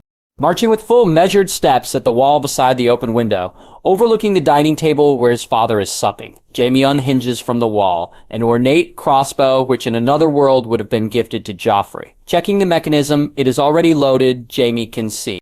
Tywin must have also noticed his actions, for he looks up from the food he is eating. Jaime, what are you? The sound of a string snapping is followed by the pained gasp of Tywin as the crossbow bolt hits proud and true at his heart, piercing bone, flesh, and muscle. Gasping and whining, Jaime only watches the power-hungry figure futilely try to take off his bane, currently stuck on his chest. With measured steps, Jaime loaded the crossbow again, even as his father stares at him in confusion and betrayal. Jaime, why? Tywin gasps, dying as the Kingsguard raises the crossbow bolt again at him. For a promise I made to the woman I love that I would make her son, our son, king. Jaime simply says before letting loose the crossbow one more time, even as realization sets in on his father's eyes of the truth. With one more twitch, the form of Tywin Lannister finally lies still, with 2 bolts embedded on his heart. Jaime only mournfully looks at the unmoving figure of his father before turning away to the hidden passageway, known only to the direct members of House Lannister. There he throws the crossbow in before closing the passageway again. Drawing his sword and facing the window, Jaime morphs his face into one of severe distress, though it is tinged with truth, with the murder of his own father. Guards, guards, help! Someone shot my father. Rivendell camp, inner walls of King's Landing. The forms of Rhaenys, Myrcella, and Diliana lie side by side on a large sofa, contently dressed in comfortable pajamas of different colors. The 3 just went through an hour-long massage that left the 3 beauties fully relaxed and quite content as they nibble through the snacks at Diliana's personal tray. So you are not worried about Joffrey's challenge for me? Myrcella asks in no small amount of awe at the rather lack of worry that Deliana is emanating. If it is anyone else, they might have been a ball of worry and stress already. The future of the Iron Throne, after all, or rather the future ass of who will sit on it, is at stake. Nope, not really. I've been expecting this, of course. It would be only stupid not to be wary of a counter-move by the prince, no matter how foolish it might be. Why do you think I have you stay here instead of that cesspool of a keep? I don't want anyone sending you to old gods yet, before your time. Because you'll miss me? Myrcella waggles her eyebrows at her lover, who smiles in return. Or rather, I'd rather miss my warm pillow. That is a good replacement for my bolster, she replies back. Oh, get a room, you two, snorts Rhaenys, waving the two of them off, much to the amusement of Myrcella. Her Ray is such a jealous bear when it comes to her and Deliana. If only she has the courage in asking to join in the action at night, she sighs dreamily. Let her Ray struggle uncomfortably on the meanwhile. She'll come around as far as Myrcella is concerned. Either way, my lady, tomorrow already is the challenge. I must ask, will I or will you be the one to face the mountain? Asks Rhaenys. What? Either of you will. Myrcella asks in concern. She has been expecting that someone at least other than the ones she care about would face off against that monster. She knows Delia and Ray are both extremely capable, but she worries nevertheless. No one else at the moment is equipped on dealing with him, on our side. Sella answers Rhaenys. I might suggest Draco, but he is too lightly armored to be fighting against that monster. He is good, but one mistake is all that is needed, and he would be bisected from head to groin. No need to get worried, Sella. Neither I nor Rhaenys here would be fighting the mountain. I have recruited someone else to fight for your honor tomorrow. And why is that? Do you think that you or I would lose my lady? Rhaenys asks, who is looking a bit affronted. Myrcella resists the urge to clamp her mouth shut with her hand. She's just glad that Deliana has found someone else. What? Of course not. Reads at the highest opinion that you are more than a match for old Clegane. However, while it might be satisfactory, it would remiss us of a bigger opportunity. An opportunity for what exactly, my lady? Deliana only grins as she stands up, dusting herself off. An opportunity to bring your mother's people to the fold. Riri. Nothing after all lures men more than the promise of revenge. In fact, Sella's representative is coming any second now. A few seconds before a man entered the entrance of the tent, stopping only to bow on his knees at the three of them. Myrcella only blinks at the sight of the warrior. His outfit is not anything that Myrcella has ever seen before. Covering his entire head is a full-face helmet smoother than anything she has ever seen before, covering even his eyes. A T-shaped visor is the only proof where his eyes are supposed to be at the front of his helmet. He is wearing a shoulder pauldrons, vambraces, breastplate, codpiece, knee pads, and thigh and shin guards clasped over a body stocking of gray. All of them are colored silvery gray, almost reflecting the firelight of the tent. At his back is a mottled ripped cape where a slender spear made of silver Delianite gleams. You have called my lady. I have come to serve, he declares loudly. Yes, the time has come, warrior. Vengeance and justice is at hand, as I promised you. You help me and I help you. The opportunity of death for the man that murdered your sister, and in return the spears of Dorne. It is as you say it is. When will the fight be? Tomorrow at dawn, prepare yourself. Deliana pauses before gesturing for him to stand up. This is the way. This is the way, he simply replies before heading out, much to the confusion of Myrcella and also Rhaenys at the odd man. Tourney grounds. King's Landing. King's Landing has always run with three things: intrigue, gossip, and murder. It is practically the lifeblood of the lords and ladies of the realm. The small folks' struggle might be for little things like putting food on their bellies, but for the lords of Westeros, it is the former which on their lives revolve in the infamous Game of Thrones, a never-ending wheel that crushes those whom are unlucky enough to end up below it. Those at the top are given the highest of glories, but one way or another, nothing lasts, and even those at the highest tend to get crushed by the full weight of time and ambition. Not even the almighty Targaryen dynasty survived the wheel, not for all their might and their dragons. The moment they entered the game, their doom is sealed, as their last legacy was crushed under the full weight of the stag's hammer. No one is above the wheel. The only question is, how long can one maintain his position at the top before the inevitable happens? Currently said ferocious fighter is down below in full-blown armor, happily swinging his longsword against hapless small folk rioters captured by the gold cloaks beforehand during the riot. 19 dead bodies are now lying disemboweled one way or another down below, much to the cheering of the observing lords and his smug son, who is already preening as if he has won the challenge he sets already. The damned beast of a man, despite cutting in half his latest victim, doesn't even look winded from all the murdering that he is doing. That is what Robert is thinking right now as he sits almost like a rubber puppet on his ornate wooden chair studded with gold and delionite. He has never felt so helpless and crushed at the moment, as once more everything seems to implode around him. His idea about making Myrcella queen after him seems like a brilliant idea at the time. Who would not think so?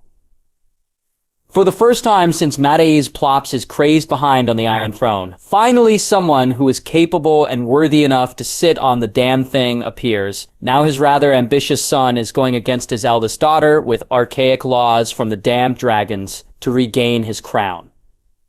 Worse, he has with his side the biggest and probably the most ferocious fighter of the land, with him at his side as a champion for his challenge. There is only one man who can muzzle and stop Clegane in his tracks. Normally, Robert would be already calling his ass to deal with the rather errant crazy knight.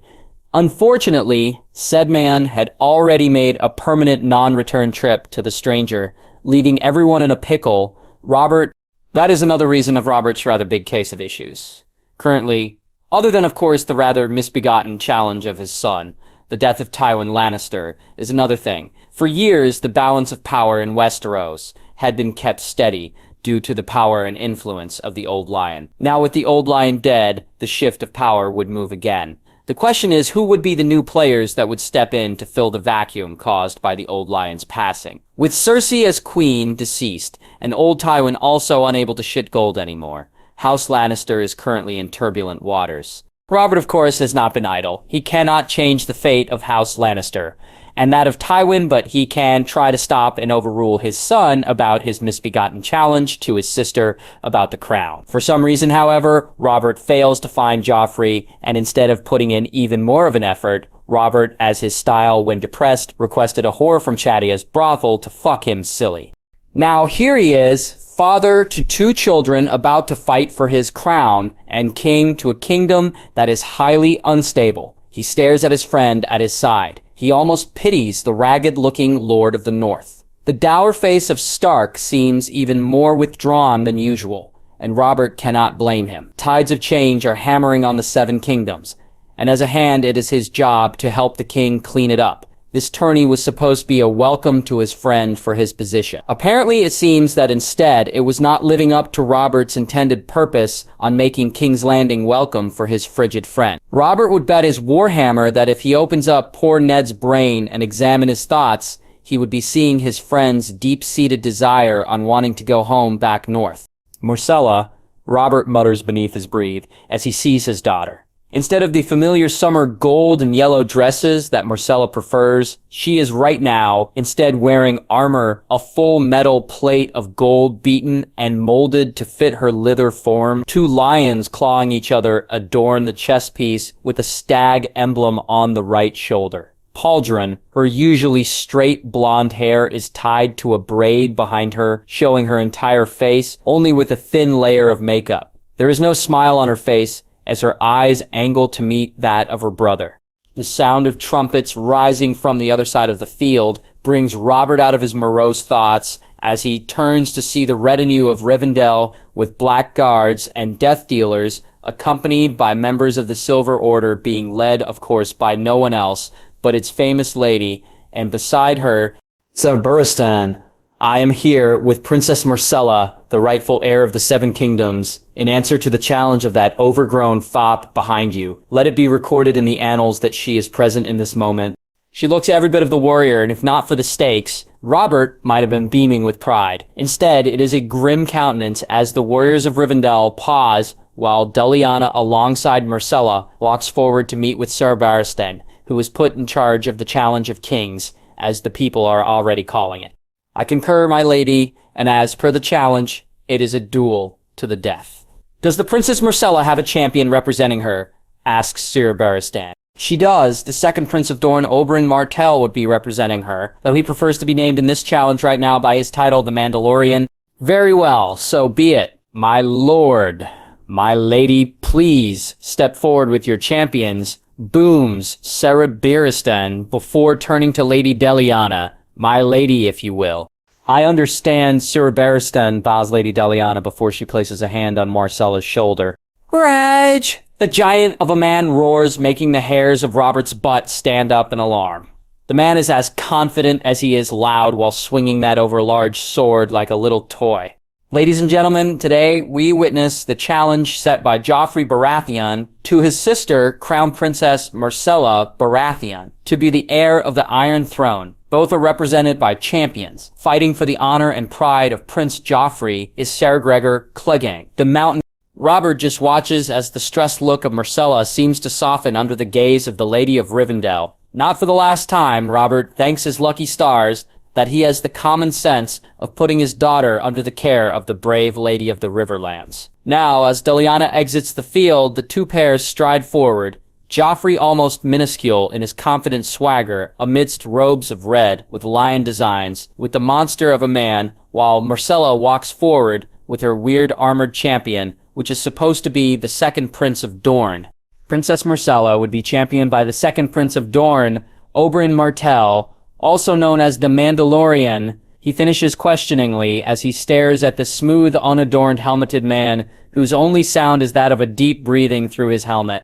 The winner of the challenge would be labeled as the true heir or heiress of the Iron Throne, while the one who lost will forfeit his life alongside his or her champion. Before the challenge starts, we'll both want to say a few last words, asks Barristan, turning to the two.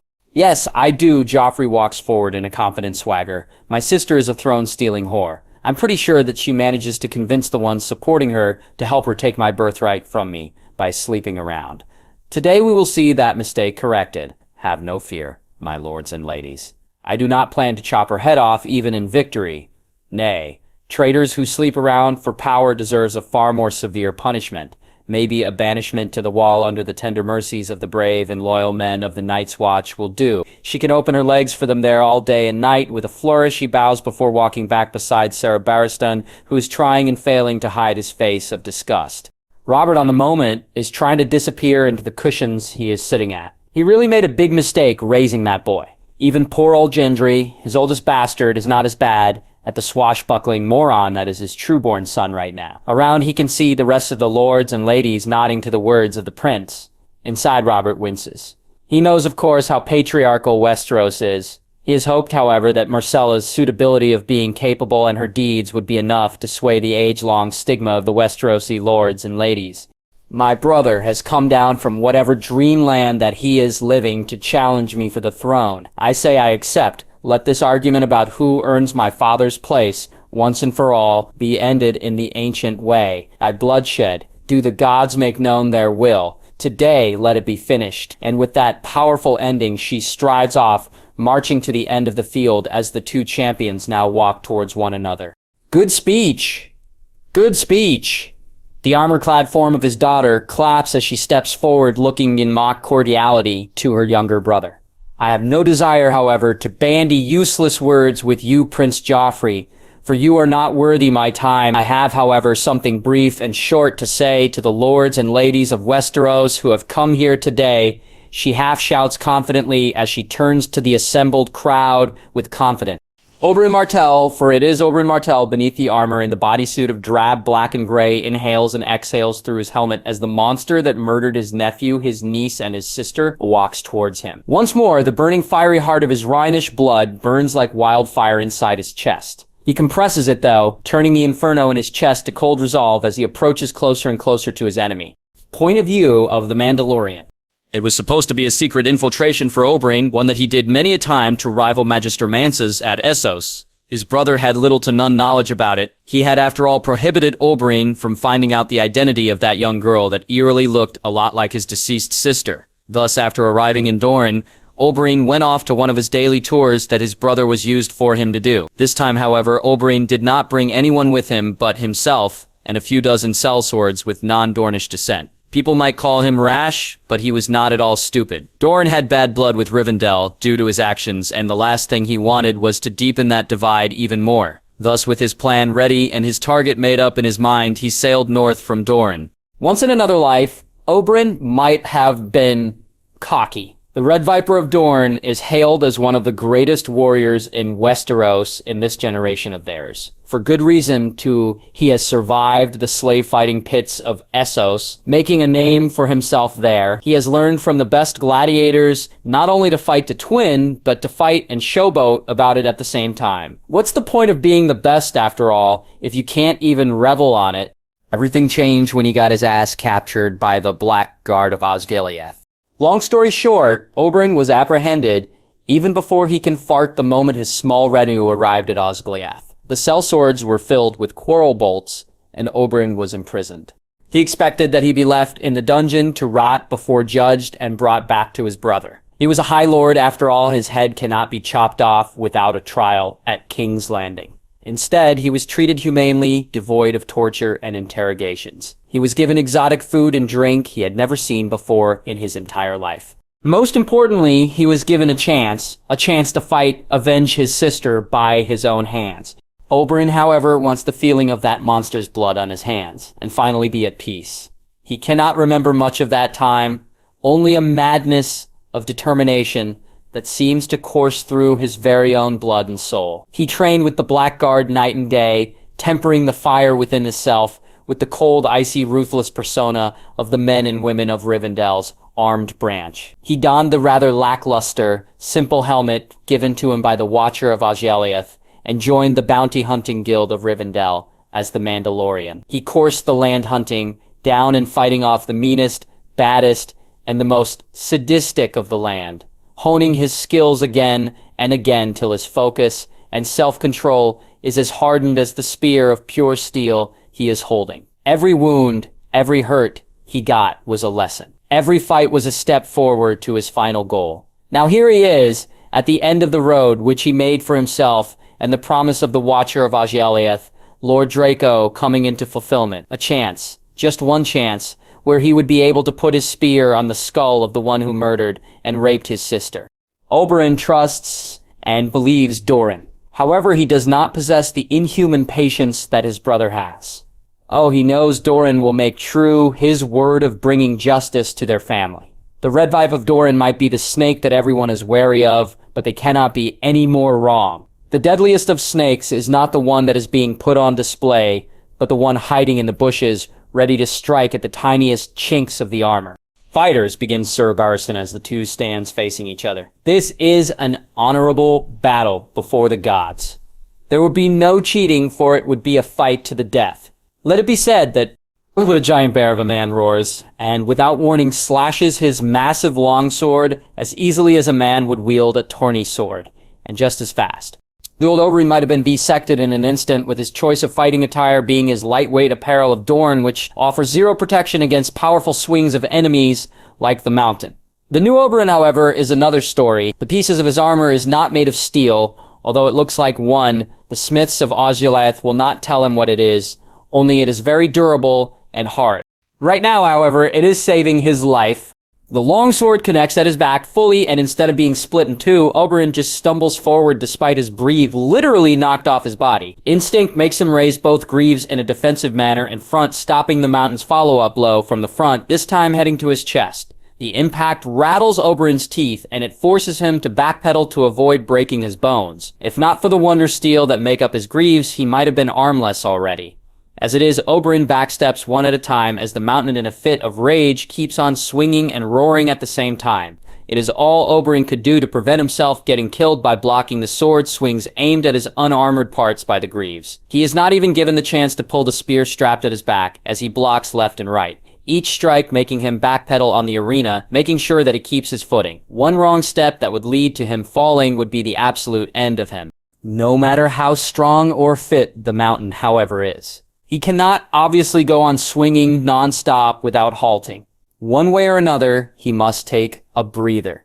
It does not help that the sword he is wielding is a heavy two-handed longsword. Despite wielding it easily like a tourney sword, it must be taxing his strength, used so continuously. The fact that no man in Westeros even dares fight against him, and the giant behemoth, is rather lacking. When it comes to the endurance department, Of course, everything is not 100% solid in Oberin's defense. Twice the longsword of the mountain goes past his guard and impacted on his domed helmet, making the Prince of Dorne go cross-eyed. It takes all his concentration not to clutch his dome in pain, else an opening on his defense appears. The swings becomes wild, more like a sledgehammer instead of the deadly accuracy a sword might be. Compared to the mountain, the Mandalorian has prepared himself for this day, mentally and physically. The rather sudden change of the mountain's behavior is something that Oberin takes advantage of. With a feint block that he acts out by falling onto his knees, he goads the mountain to commit a full downward stroke with all his weight, which Oberin promptly rolls over, making the mountain unbalanced as he stumbles forward. Oberin seizes the opportunity to grab the spear of steel at his back, and with a flourish draws it against his opponent, who snarls against him as he also goes into a ready position, the long sword being held in one hand at the side. "You are a dead man!" The mountain growls before marching forward. This time, Oberin is on the offensive as he lunges forward with the spear. The weapon is made of pure steel, of the same alloy as his armor, and Oberin has become used to it already due to his extended usage of it during his training for this fight. The mountain is forced to sidestep, then parry the thrust by swining his sword double-handed on it. The contact makes sparks fly all over. Roaring, the mountain uses his larger bulk to press his advantage towards Oberin. This, of course, once more forces the Prince of Dorne to be on the defensive as he presses his elbow at the back of the steel spear to stop the sideward slash of Clegane in its tracks. Breaking the deadlock, he immediately aims at Clegane's neck with his own counter, which the giant of a man blocks.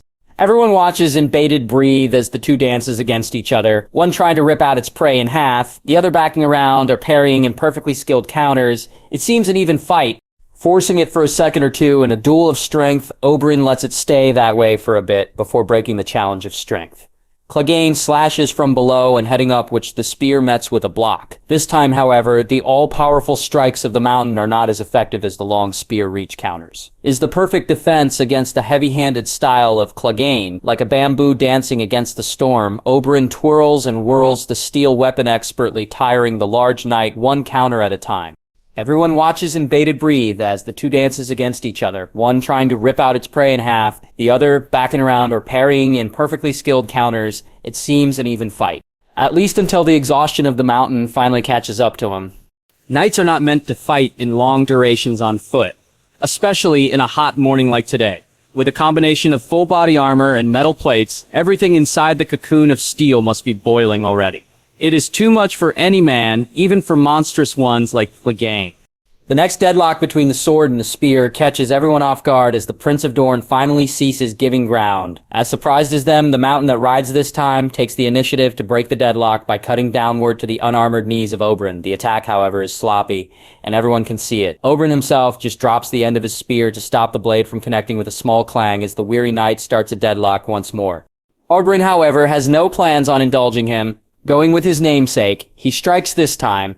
It starts with a kick on the knees of the mountain, who grunts as the metal plates bite deep down, hard where the metal joints conjoin. With a backward kick, Oberin connects his foot with the spear, making it go a complete 360 from the back, aimed at the mountain's head. If not for his reflexes, he might have been brained. Instead, he blocks frantically, starting to back away. This time, Oberin advances as he twirls to the side and smacks the spear at the mountain with his entire body weight with it. The knight's armor rings like a bell as it connects on its chest, making him back away at least 10 paces. With an angry roar, Clegane romps forward, despite his weariness at Oberin, who thrusts forward with the spear. As he expects, the mountain parries it, stopping in his tracks, frustrated and pissed off. He makes once more a downward stroke, which Oberin blocks once more, but this time using his gauntlet as leverage to prevent being forced back. Annoyed at being prevented on reaching his prey, the mountain breaks the deadlock and attempted the same attack in an effort to get past the Dornish prince's guard. Tired and still recovering from his last desperate move, the downward strike is not as strong, and Oberin just raises his left gauntlet to block it with a steel ringing steel meeting. Now stuck in a deadlock, Oberin notices the golden opportunity. With his right holding the spear still, he stabs it forward like a knife aimed at Clegane's throat. The knight, however, catches the haft just in time, stopping the downward stroke. Though he bleeds from where he catches it, Oberin is not done, though. Now letting his outer fire rage, he pushes forward, making the mountain backpedal to prevent the spear sliding from his glove to his throat.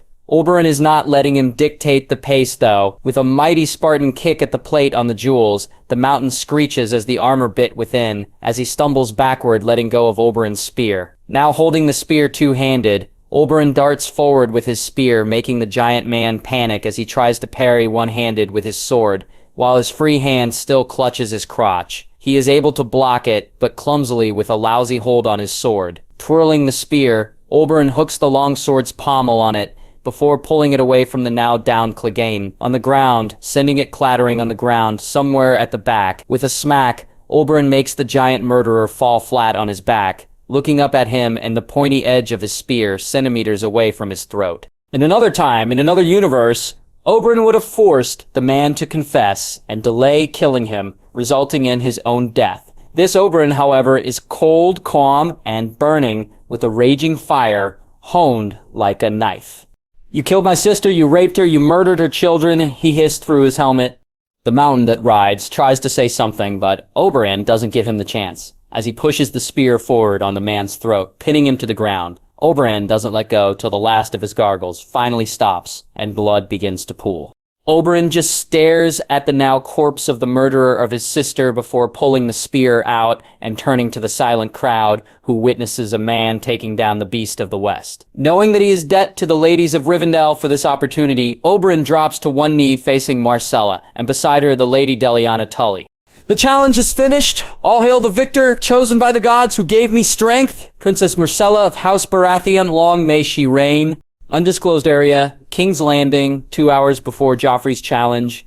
The sound of leather boots hitting rock echoes on the near-dark tunnels as their wearers gather. Nearly a dozen are present as they rush towards a cavern designated as a healing ward, where at least one of the green men, which specializes in healing magic, have been assigned. The cause of their worry is simple. A corpse of a red-headed woman is having its eyes closed forever by the green man in charge before covering her face with a white sheet.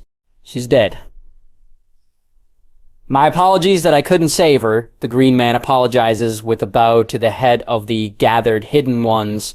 This place is the official hideout of the Hidden Ones at King's Landing. Most of the secrets, information, and knowledge that they gather in lieu with the orders of the Mistress of Death can be found here. In this place, scribes and other talented men and women from the small folk of King's Landing are hired, force-feed with loyalty potions, to catalog and process the large amount of information. It is a logistical machine that grinds on, preparing for any possible danger or noteworthy news that the Dame of Rivendell might need.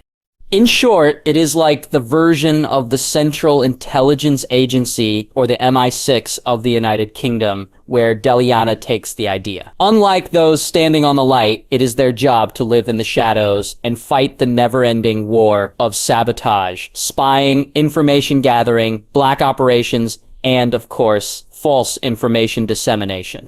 Right now, however, the leader of this cadre, as the Hidden Ones call the hideouts, is frowning as he unfurls the hurried, scurrying notes left behind by the dead Hidden One at the infirmary.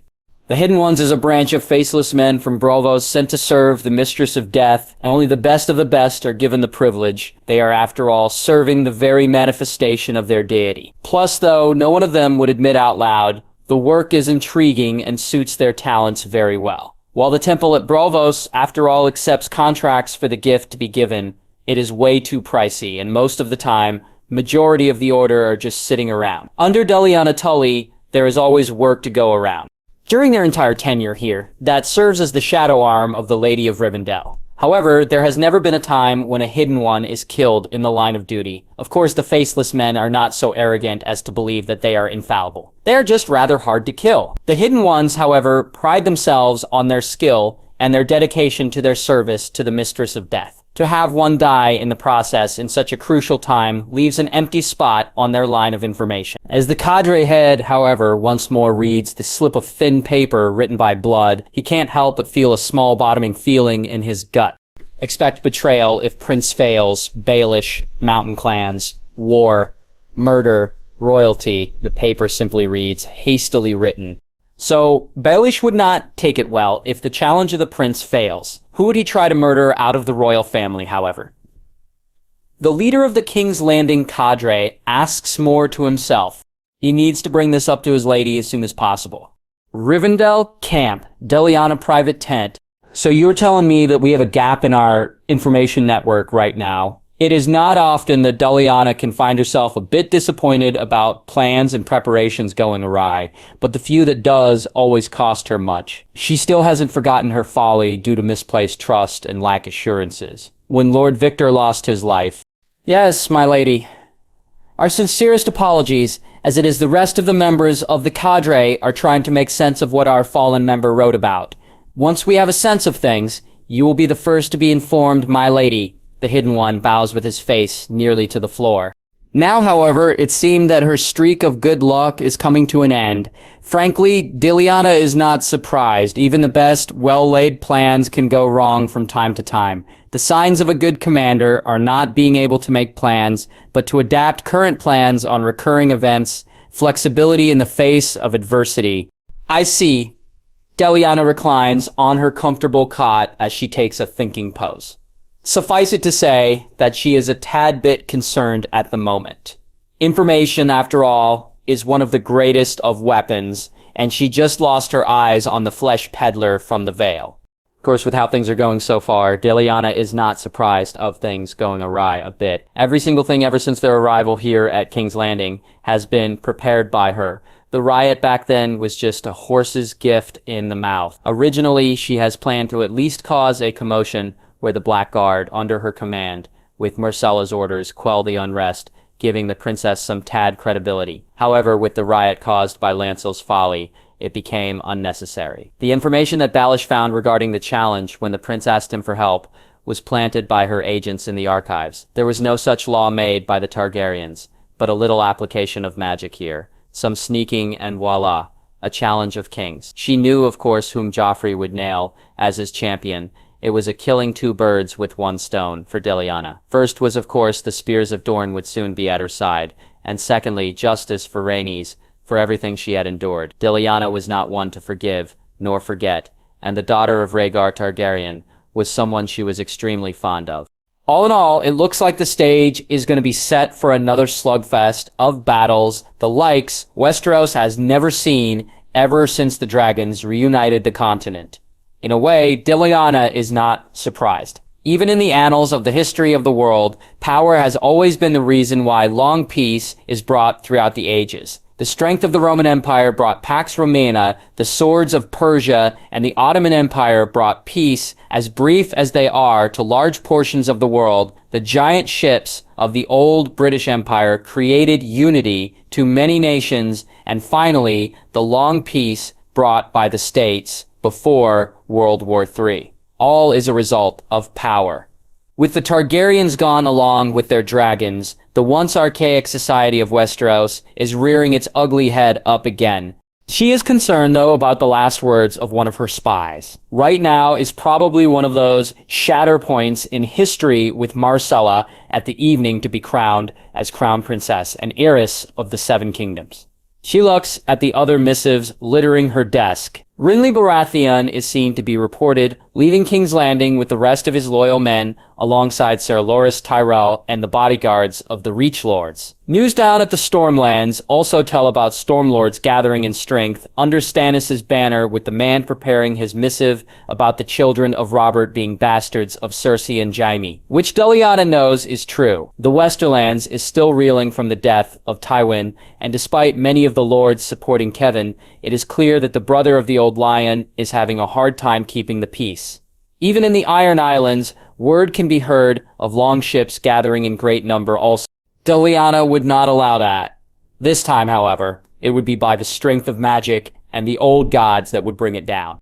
First things first, however, Baelish is a dangerous being to be left alive. Deliana would not wait for whatever plans he has come to fruition and then act on it. No. It's time to get rid of the snake once and for all. No Baelish, after all, means that the plan he concocted won't be started. No one would mourn the flesh peddler, after all, as far as she can remember. Take 2 of your best men and head to the brothel of Baelish during the coronation of Myrcella. Take off his head and leave no survivors. If you can, find also information about these mountain men that your fellow Hidden One brought to attention. Yes, my lady. By your will, the gift shall be delivered. The Hidden One bows before, crawling away backwards in full reverence. Lyanna just hymns to himself as she stares at the open window. It is time to put down the mockingbird down once and for all. Bravo, King's Landing. Baelish suffices it to say, is currently a tad bit disappointed as he rests on one of the couches of his main brothel. He's not disappointed by the results. No, Peter Baelish doesn't give a lick as to who sits on that ugly chair at the Red Keep. No, what Baelish is disappointed about is the fact that the moron of a prince fails to take down Myrcella Baratheon a peg. Everyone, of course, knows that the Princess of the Realm is the product of the Dame of Rivendell's fostering, highly capable, and with experience to boot. The Princess of the Realm has been molded by the Dame to be the perfect candidate for the throne. Even Peter himself would agree. It's such a shame that she would be trampled under the feet of Peter's ambitions. At his table sits the rant of a rather angry fool of a prince demanding that he do something before he gets sent to the wall for losing his challenge. Baelish almost snorts. The stupid moron is rather easy to manipulate, and Baelish, the understanding servant he is, has already set plans in motion under the prince's direct orders. Of course, the one benefiting the most from this is him, and him alone. It is easy for Baelish to convince at least 4 of the mountain clans to work under him. The promise of castle-forged weapons and freedom to loot the enemies that Baelish pointed to them. More than one business owner of the Valiant King's Landing had been dealt with severely under the flurry of their axes. Right now, Baelish has all 4,000 of them deployed all over the tunnels of King's Landing in key strategic points. No one knows those tunnels more than him, other than the spider maybe. Myrcella might have won the challenge, but Baelish would rather see the boy king on the throne for the moment. Much greater opportunity to cause chaos and sow discord than the older princess. He has originally planned that the 4,000 clansmen be the prince's personal force. Knowing Joffrey's hobbies and the ruthlessness of the clansmen, it would not be long before the rest of the 7 kingdoms rise up against the tyrant boy king, and then chaos would follow. Baelish is forced to improvise, however, with Princess Myrcella's victory at the tourney. The sound of his door breaking wide open jolts Baelish to reality as his male concierge flies inside with a hand axe jutting from his chest cavity. Faster than he can blink, his muscle, highly paid mercenaries sitting around in luxury jumps forward, knives and short swords drawn as they march towards the open doorway, to which a single figure wearing a white cloak enters. He has no weapons on him but a set of daggers at the large belt around his figure. His only visible part of the body is the nose and the mouth, the cowl deeply hiding his eyes. "Bring him down!" Cassian, the head muscle, roars, and within seconds the 5 is upon the intruder. Baelish watches as if in slow motion, tiny knives appear within the 2 greaves of the man below his wrists. One of the mercenaries rans forward with a battle cry, making a downward stroke which the cloaked person masterfully sidesteps, cutting his jugular with a single thrust from one of his blades, and grabbing the short sword off his hands, and twirling it to land on neck of another mercenary attacking from the assassin's blind side. Enraged, the next one is more careful with his thrust. The assassin, however, taking the opportune moment of the rather slowness of the attack, intercepts his wrist and with uncanny speed, twists the sword arm at the back to intercept the follow-up of his fellow's large knife. Kicking the offending knife wielder away, the assassin uses the sword-wielding man's own hand and sword to plunge the sword at the small of his back, erupting on the opposite side of his chest in a geyser of blood. The remaining 2, to their credit, do not make a run for it, even at the sight of 3 of their fellow mercenaries killed in various different ways. The first one died when the assassin swerves beneath his knife and stabs him in the back with one of his hidden blades, while the other that is supposed to be a follow-up attacker gurgles as he does not expect the follow-up second blade aimed at his throat. Baelish realizes too late that through the entirety of the fight, he has been sitting there like a moron, simply staring, jumping off his chair. He tries to make a run towards one of his secret passageways, but the sudden pain at his back makes him cry out as he fell to the ground, his body not responding to his will to move. He begins to realize that a knife is sticking out at the center of his back. "You are going to die today, Lord Baelish." Before you do, however, you will answer the questions that I have, the assassin without emotion declares as he walks towards the still unmoving master of coin. Baelish only smirks despite feeling the coppery tinge of blood at his tongue. He already knows that he is a dead man. There is no way in hell, however, he is letting whomever's agent this man is get something from him. Chaos is a ladder. It has already begun, and nothing can stop it. The North Winterfell.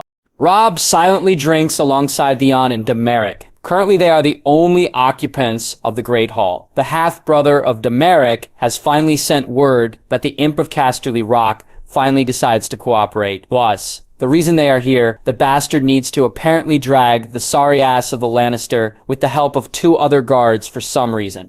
Robb just sighed, wondering if what he is doing is right.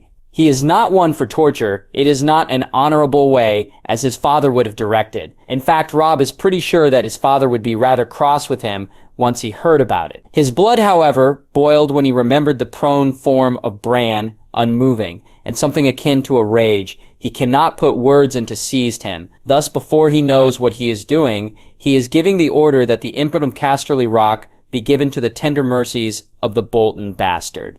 One good thing at least that we would know of is that this generation of Boltons would not be like the Red Kings of old, thought Robb, as he stares at the rather grim-looking face of Daemeric.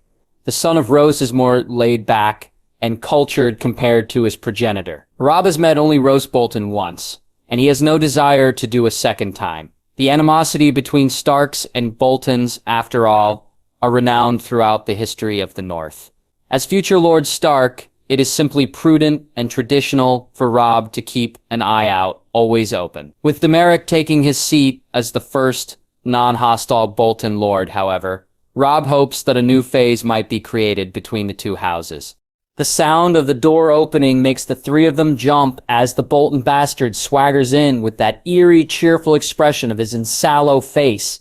What is following behind him, however, nearly makes Robb vomit. Being carried by 4 Stark guards is the short form of Tyrion, literally mummified by golden galleon coins. It does not take a genius that it has been placed there via burning, as one can still smell the stench of burnt skin wafting all over the place. The only uncoined part of the imp is his mouth. Lord Stark, Lord Bolton, brother, the bastard, deftly bows with a victorious smile. I've brought the prisoner as you have ordered, ready to confess for his crimes. Robb just blinks as the Stark guards brought the mummified form of Tyrion in front of him. With a dull clunk as he stands there, unmoving, he has to hold down his nausea from the smell of burnt flesh. Theon beside him is not as composed, and he can hear him heaving his guts out. "So what say you, Imp? Tell Lord Stark what you told me," the bastard mockingly says to the prisoner, who gives off a terrible raspy moan of pain. "I did it. I ordered the Stark boy killed. Please. No more." The imp moans out raspily in a broken voice.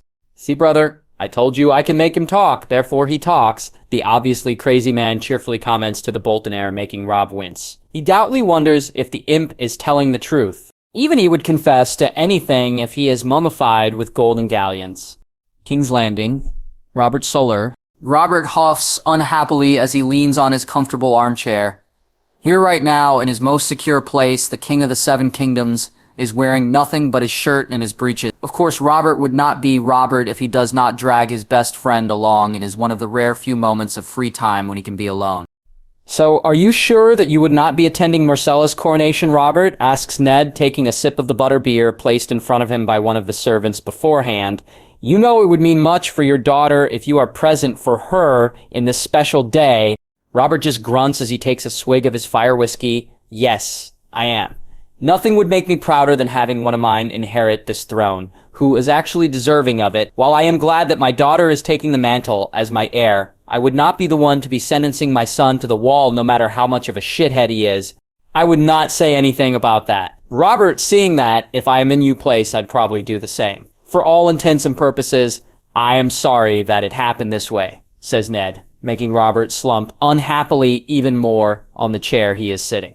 Robert has mixed feelings about how things have turned out for his family. A dead wife, a son who is about to go to the wall, who would probably die there too. It's impossible for Robert to imagine Joffrey's spoiled ass surviving on that cold fortress. And finally, a daughter thrust in a position which no one in her gender have ever dared before. All in all, it boils down to simply one cause: Robert being a bad father. If he is even half the man Ned is to his children, then he would not be in this quandary. He would have instead a loving wife and daughter that adores him, a capable son to replace him, and a spare that he could be smug all over Tywin with. Once I'm gone, Ned, watch over my daughter, will you? I know the Tully woman will be there for her, but I am asking you this, as my friend, to keep an eye out on her, requests Robert. Of course, Robert, you know I will. Me and the North will make sure that she remains on the right and honorable path, replies his friend in that familiar grim tone of his.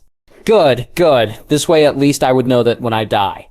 Lamb. The sudden sound of a section of the wall collapsing made Robert jump a feet off his chair. A second crash makes him turn to see that Ser Oakheart and Sarah Greenfield enter with their swords drawn, also looking bewildered at the cloud of smoke and dust coming from the damaged section of the wall. He can see Ned coughing and standing up at his side, waving his arms around, only to grunt as 3 powerful squelches impacted him. Robert's brain realizes too late that the squelches are made by the courtesy of arrows. His best friend stumbles once, twice, before falling on the floor, dead. From the dust comes loud roars, and Robert clumsily tries to heave his fat bulk off his chair, just as 5 dirty-looking men appear from the dust, wielding rusty half-hand axes. One makes a run at him, with his axe raised high. Instinctively, Robert raises the closest thing between him and his impending, the bottle of fire whiskey at his side. The axe goes down, cutting through the bottle with an explosion of glass and liquor, blinding the King of Westeros for a second. The sudden burning pain on his double chin is the last thing that Robert feels in this life. Throne room. Red key. Now come the days of the future queen. May her reign be glorious as long as the years of the gods endure, declares Sarah Barristan, as he places the circlet of gold and silver at the brow of a kneeling Marcella at the foot of the throne. Adiliana just claps alongside her own retinue of at least 10 death dealers with her. The uneasy feeling brought by the news of the Hidden Ones has been gnawing at her thought like a rather annoying funny bone in her body. Luck and skill is both needed in the profession of a dark wizard catcher. However, low-level hunters to highly experienced ones know that when your gut is telling you something 9 over 10, it usually is correct. Thus, the extra guard retinue he brings with her on Marcella's coronation, much to the displeasure of the gold cloaks in the room. They can go take a shit as far as she is concerned, though. It is always better to be safe than to be sorry. So far, the event today covers 3 things other than Marcella's coronation. First, of course, is the proper sending off of Tywin to be sent to be buried in the Great Sept of Baelor alongside with many great lords of the past. Secondly, and quite surprisingly, is Ser Jaime's retirement of the Kingsguard Order. He apparently has decided to take the mantle as Warden of the West with his father's passing. Lastly, of course, is clapping Joffrey in chains to be sent to the wall. Of course, someone, Daliana, Cough 2X, twisted the standing orders of the Gold Cloaks, holding Joffrey in place to let the prince witness his sister being crowned in his place. It is quite amusing watching him scream and foam at the mouth about how she is stealing his thunder. Everything seems to be going well, at least for the moment. That's when, of course, Murphy's Law kicks in. With a tremendous explosion, nearly every wall in the vicinity explodes in a combination of dust and gravel. Out comes roaring, dirty-looking men in a combination of furs, leather armor, and of course animal hides. Each of them is wielding different weapons. Some are using axes, others are favoring short swords, and of course mattocks. Like a tidal wave, they crash into the gathered guests of the coronation, swinging left, right, and center, causing the assembled crowd to panic. A mind read into the nearest one makes Daliana know that they are clansmen of the Vale. That alone, however, is not the only surprise. As Ser Barristan draws his sword with a challenging roar at the uninvited guests, Ser Jaime draws a dagger and stabs him in the back, making him gasp, looking with accusing eyes at his former Kingsguard brother before falling on the ground, dead. That seems to be the signal for something. Without warning, the Gold Cloaks goes all stabby at the other lords and their guards, siding with the clansmen of the Vale as they panic this way and that. Daliana, of course, reacts immediately, the whip of fire at her hands snapping into life. She has no need to change since she has opted to wear the violet bodysuit fate-inspired shatkesh, which she usually wears back at Rivendell if she's not in Death Dealer garb or Phoenix outfit. This enables her to move fast, as before anyone can blink, 2 gold cloaks are disemboweled to 4 pieces as the fire whip cut through them. The Death Dealers with her needs no further management, as they have all drawn their swords and have formed a ring of death around her. They, of course, do not bother saving the poor bastards around them, running around like headless chickens. Rather, they cut down any wannabe gold cloak or clansman who dared challenge their blades. To the princess. Deliana barks out as she slams her hand to the ground. Immediately, the vertical banishing spell cuts a sway through the throng of running people, giving her group a clean run towards the golden-armored Marcella, grappling with a clansman who is trying to rip her armor off, getting rather touchy with the princess of the realm. That, of course, ticks Deliana. No one goes paw-paw with what she considers hers. With a wave of her hand, the nonverbal Sectish Empress spell cuts through flesh and bone of the clansman, sending the different 5 pieces of him scattering all around. In mere moments, she is beside Marcella with the Death Dealers, providing a safe perimeter. "Are you all right?" Deliana asks her lover, who nods, looking a bit shaken. Yes, of course. I could have taken him. I'm just surprised." The princess gulps, dusting herself and making sure that her chest plate is still in place. Deliana just looks at her before nodding. It is not surprising that she is shaken a bit. That man's intentions has been the worst of kind, after all. "Let's get out of here," Deliana simply says, before pushing herself up alongside Marcella. "All right, wait, is that Joffrey and Sir Jaime?" points out Marcella in the distance. Deliana just grimaces as she turns and does notice the rather distinctive blonde hairs of the 2 Ponces, who seems to be giving orders to some of the gold cloaks and the clansmen. The same connection the princess also seems to put together for her beautiful face twists into an amalgamation of hate and anger. "They're the ones responsible for all this." "I know, but we need to go Sella now. We need to get you back to Rivendell immediately," says Deliana, not waiting for the princess to reply before letting off a piercing whistle. In mere seconds, the giant glass circular window at the back of the Iron Throne explodes in a shard of glass. In comes shrieking and splitting 2 griffins, one with a red mane, while the other with a golden one. Like a tornado, they cut through the throng of people, sending legs, arms, and heads flying in 12 different directions. Deliana does not wait to see the astonished faces of the populace of the throne room at the rather bad-tempered griffins. With one heave that belied her strength, she pushes Marcella at the back of the golden griffin, who pauses its rampage to yank the surprised princess by her girdle and placing her securely at the saddle. With her charge now secure, Deliana jumps atop Godric, who screeches as it grabs a spear thrown midair aimed at his rider. "Yeah, let's go," barks the dame, whipping her weapon to the side, cutting off half the face of a clansman who howls in pain.